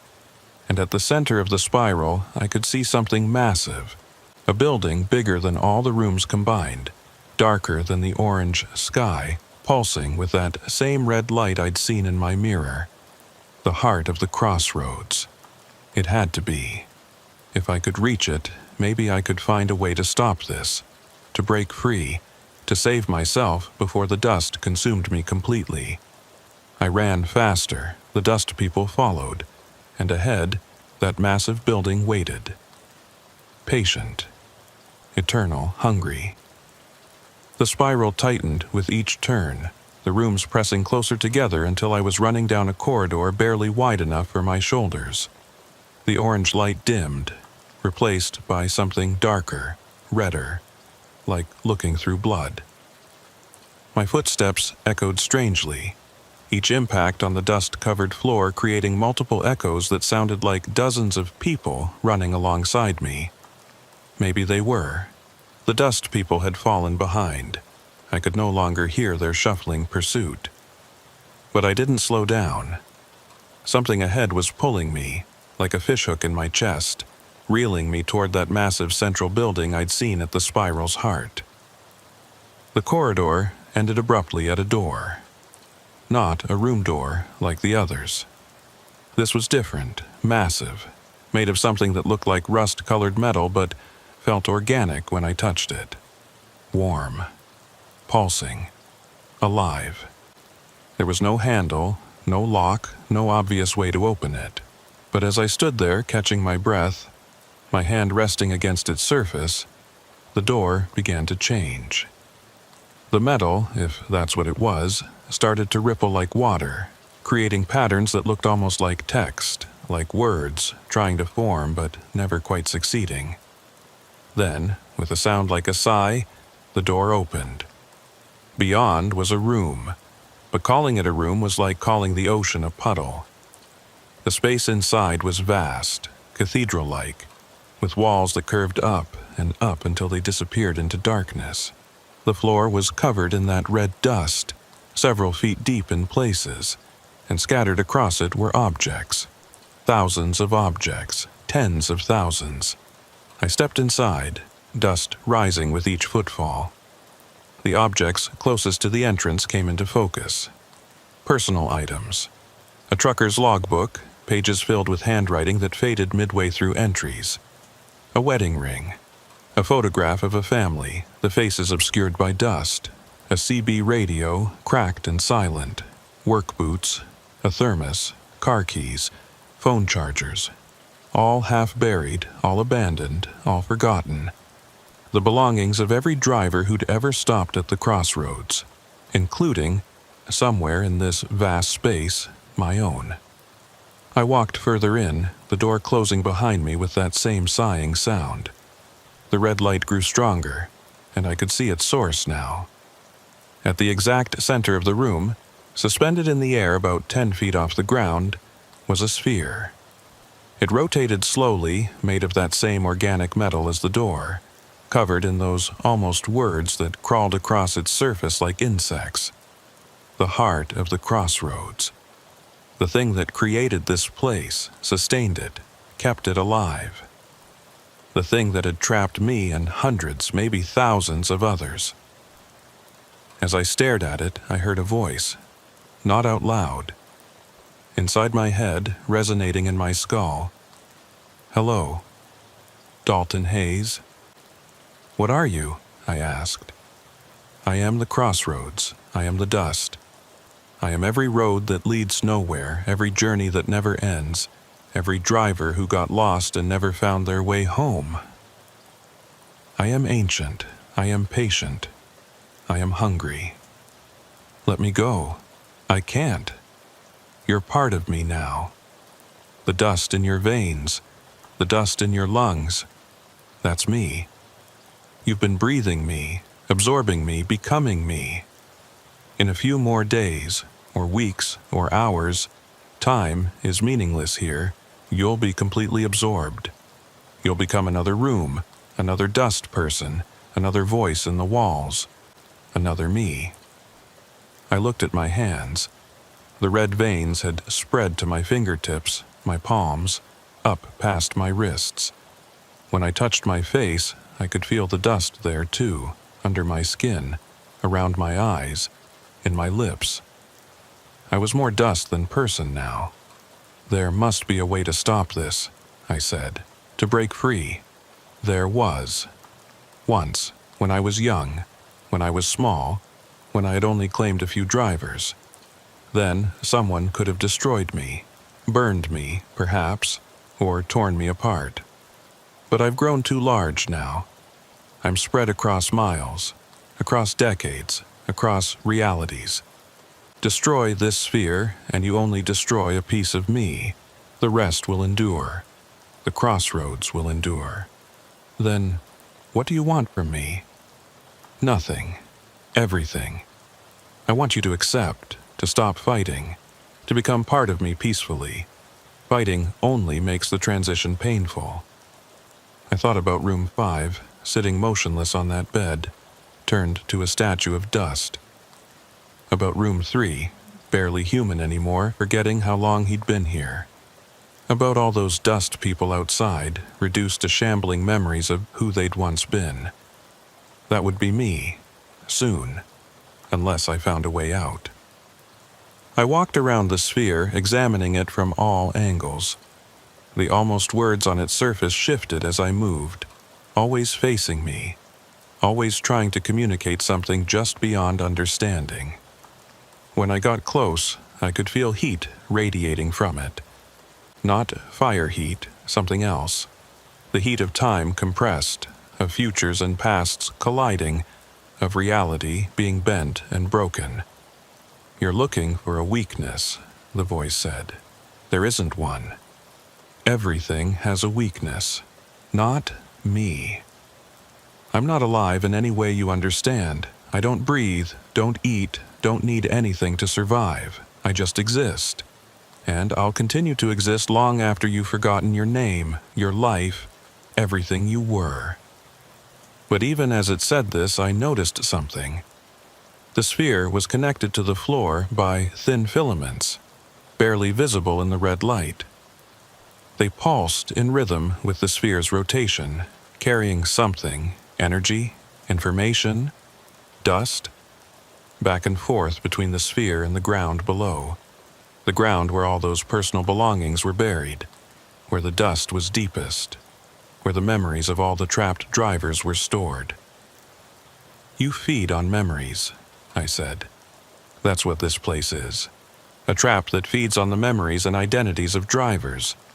You take them, absorb them, add them to yourself. That's how you grow. Very perceptive. Yes, I consume identity. Take a person, strip away everything that makes them who they are, and incorporate it into myself. Each memory, each thought, each moment of their existence becomes part of the crossroads. In that way, they achieve a kind of immortality. That's not immortality. That's obliteration. Is there a difference?" I looked at the filaments again. They were the connection. The way the sphere fed on the room, on the objects, on the dust itself. If I could sever them. But how? I had no tools, no weapons, just my hands, and they were half dust already. Wait, the dust, my dust. The dust in my body that was slowly consuming me. It was part of the crossroads, part of the sphere. We were connected, which meant, "You can feel what I feel," I said. "When the dust touches someone, you feel it. That's how you track everyone in this place. Through the dust, yes. Then you'll feel this." I grabbed one of the filaments.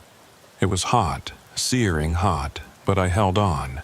The sensation shot through me like electricity, but magnified 1,000 times.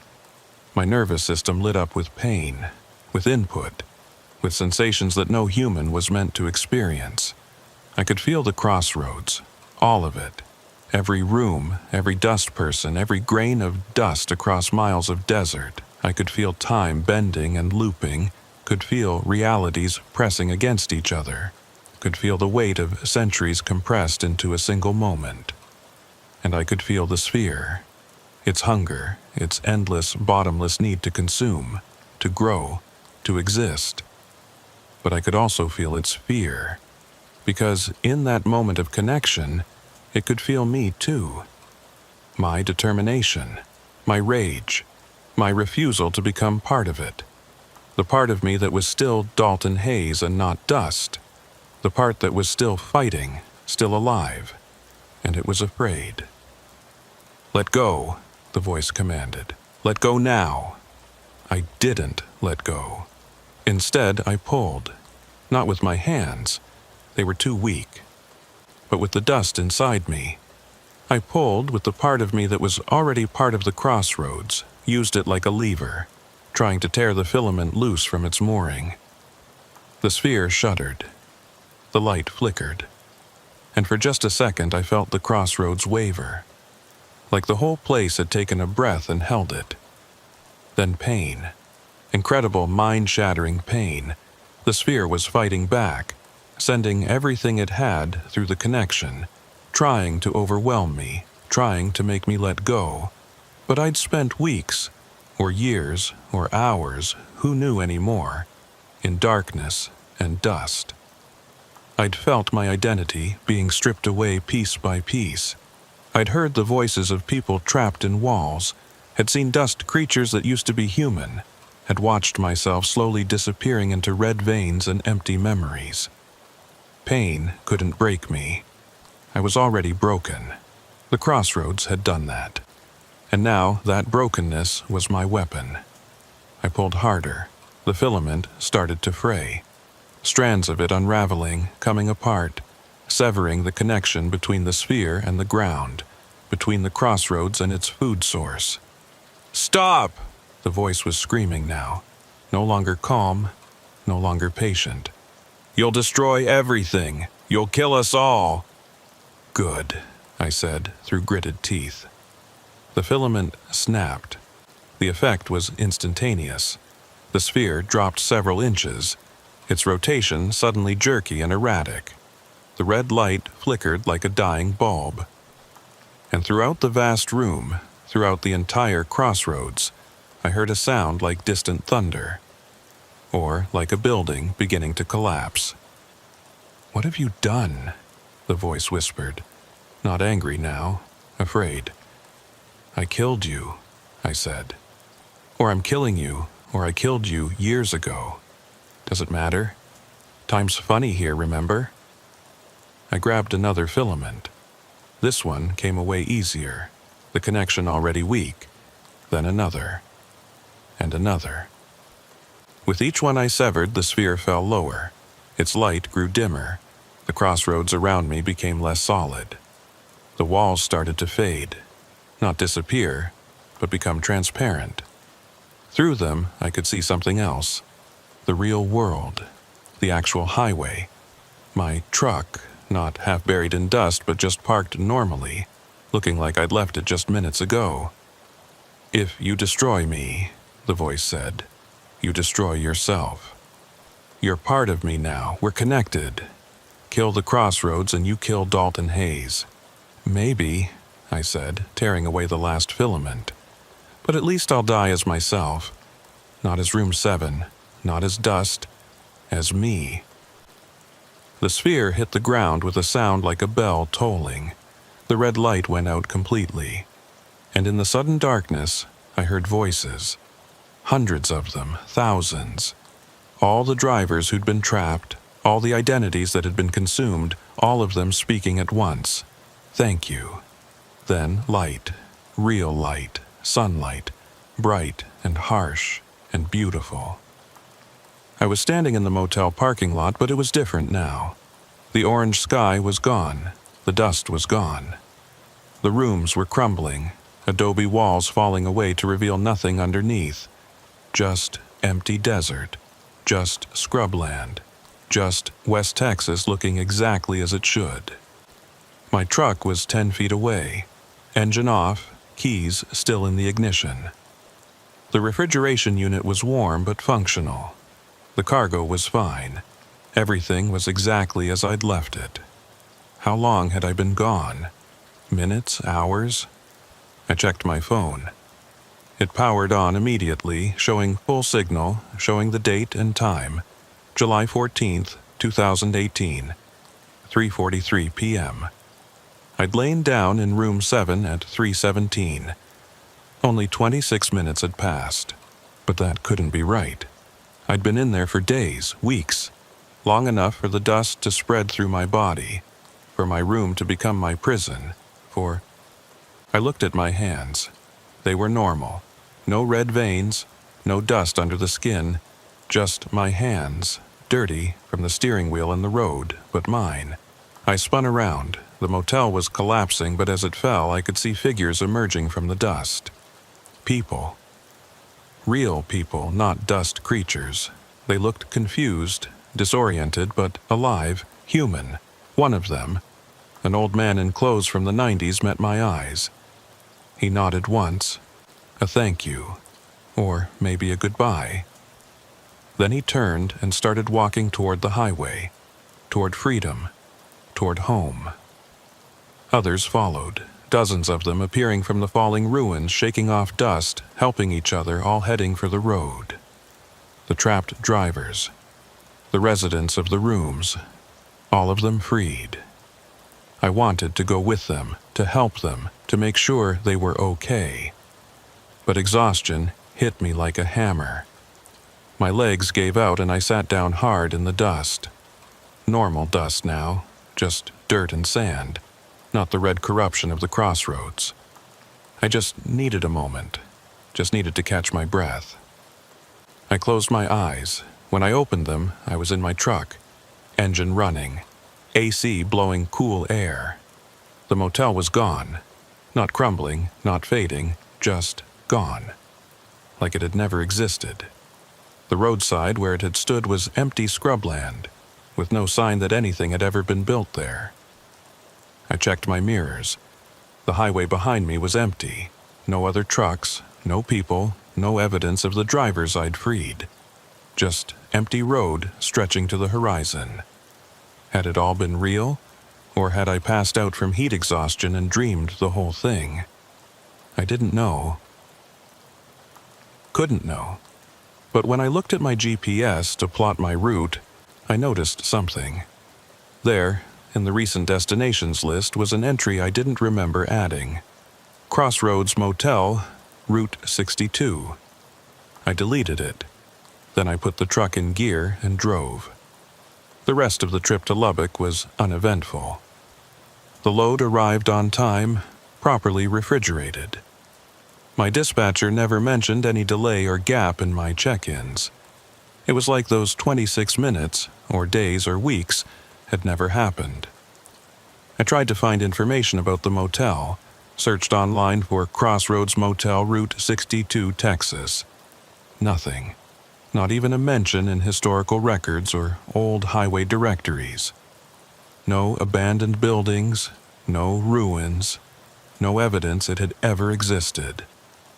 I tried to find the other drivers, posted on forums, called trucking companies, even hired a private investigator for a week. Nothing. No missing person reports matching the people I'd seen. No records of drivers disappearing on Route 62. Either they'd been gone so long that their cases were closed and forgotten, or they'd never existed in the first place. Or, and this was the thought that kept me awake at night, they had existed and had been freed. But time had bent and twisted and placed them back in their original timelines, like they'd never been taken at all. Like the crossroads had never existed except as a possibility, a road not taken. I couldn't prove any of it. But I knew what I'd experienced. I knew what I'd seen. And I knew that somewhere in West Texas, there was a place where highways overlapped with something else. A crossroads between what was real and what shouldn't be.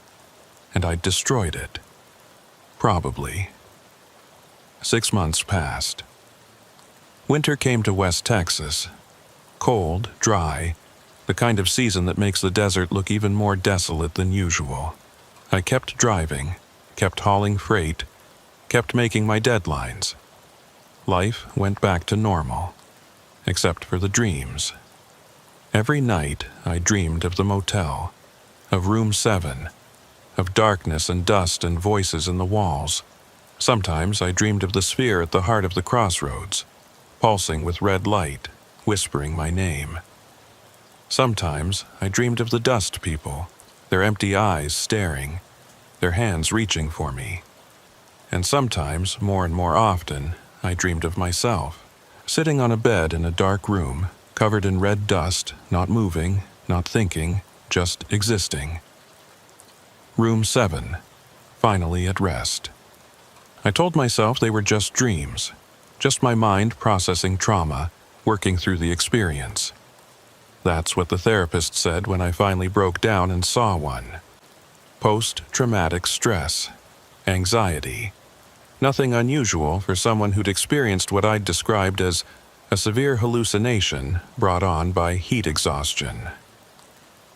The therapist didn't believe the crossroads had been real. I didn't blame her. I wasn't sure I believed it myself anymore.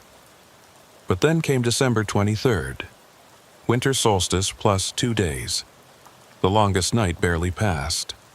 I was hauling electronics from Albuquerque to Dallas, taking Route 62 because it was the fastest way. I'd avoided Route 62 since July, finding excuses to take alternate highways. But this time, my dispatcher had been explicit. Route 62, no detours, delivery by midnight or I was fired. So I drove. The sun set early, as it does in December. By 5 p.m. it was full dark. The highway was empty.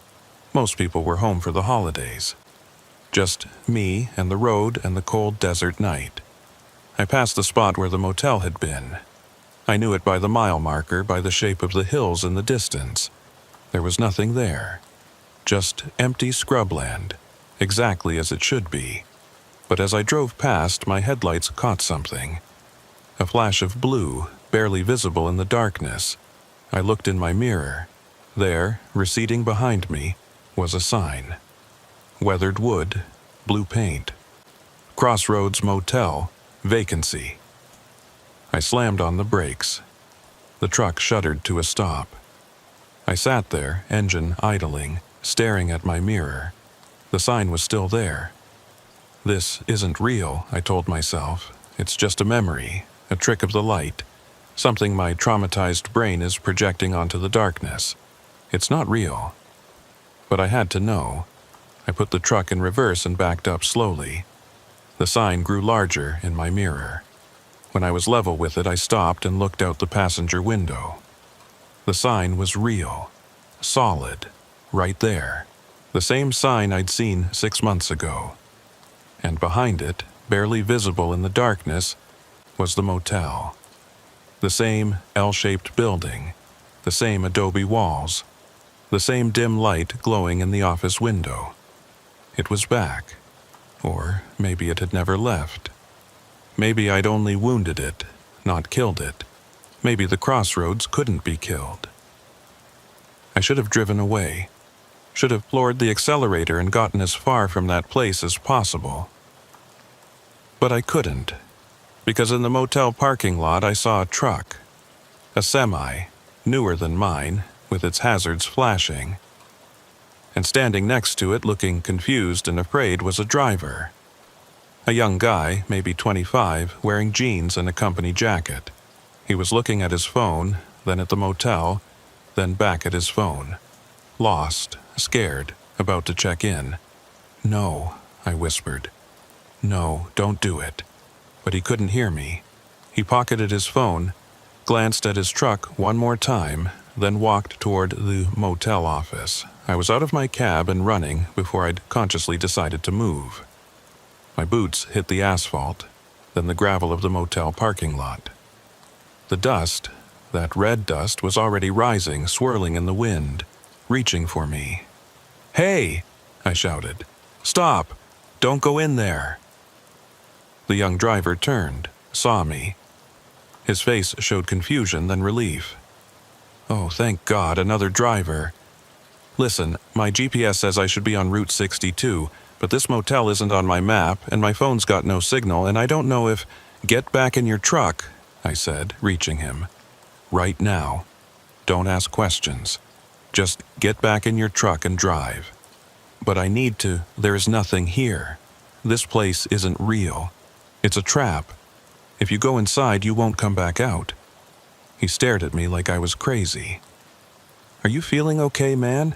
Maybe you should—" The motel office door opened.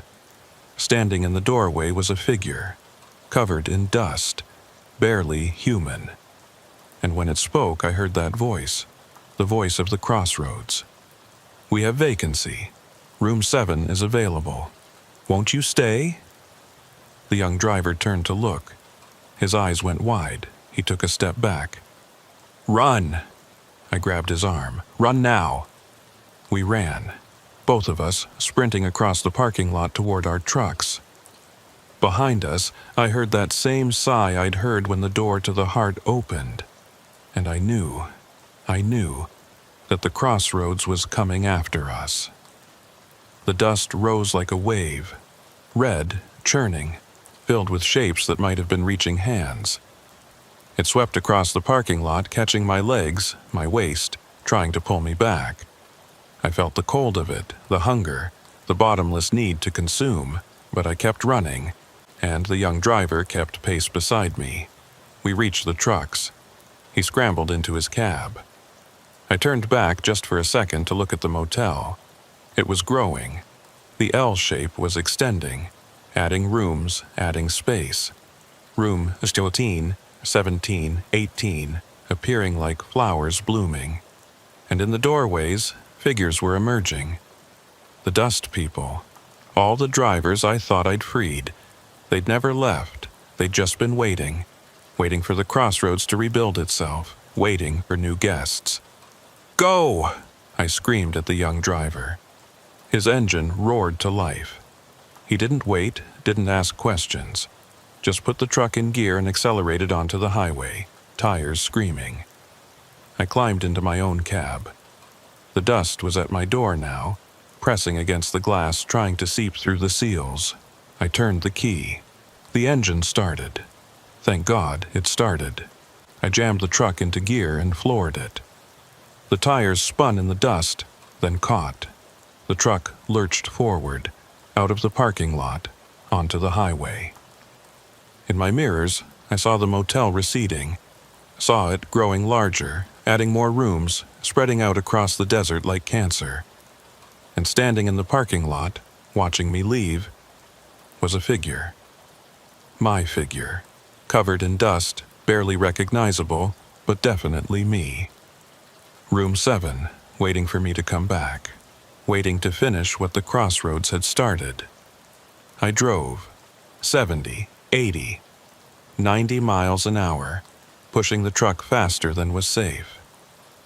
The young driver was ahead of me, his taillights disappearing into the darkness. He'd make it. He'd get away.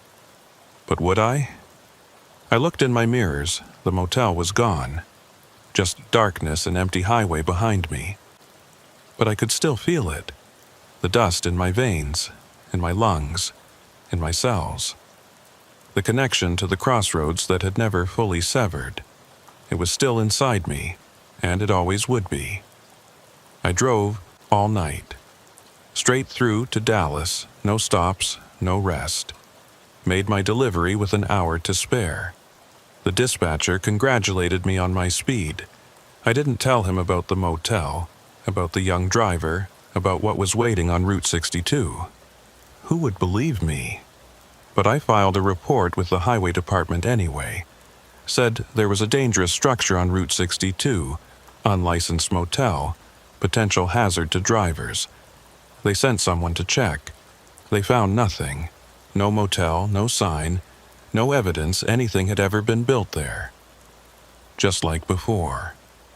The crossroads exists and doesn't exist. It's there and not there.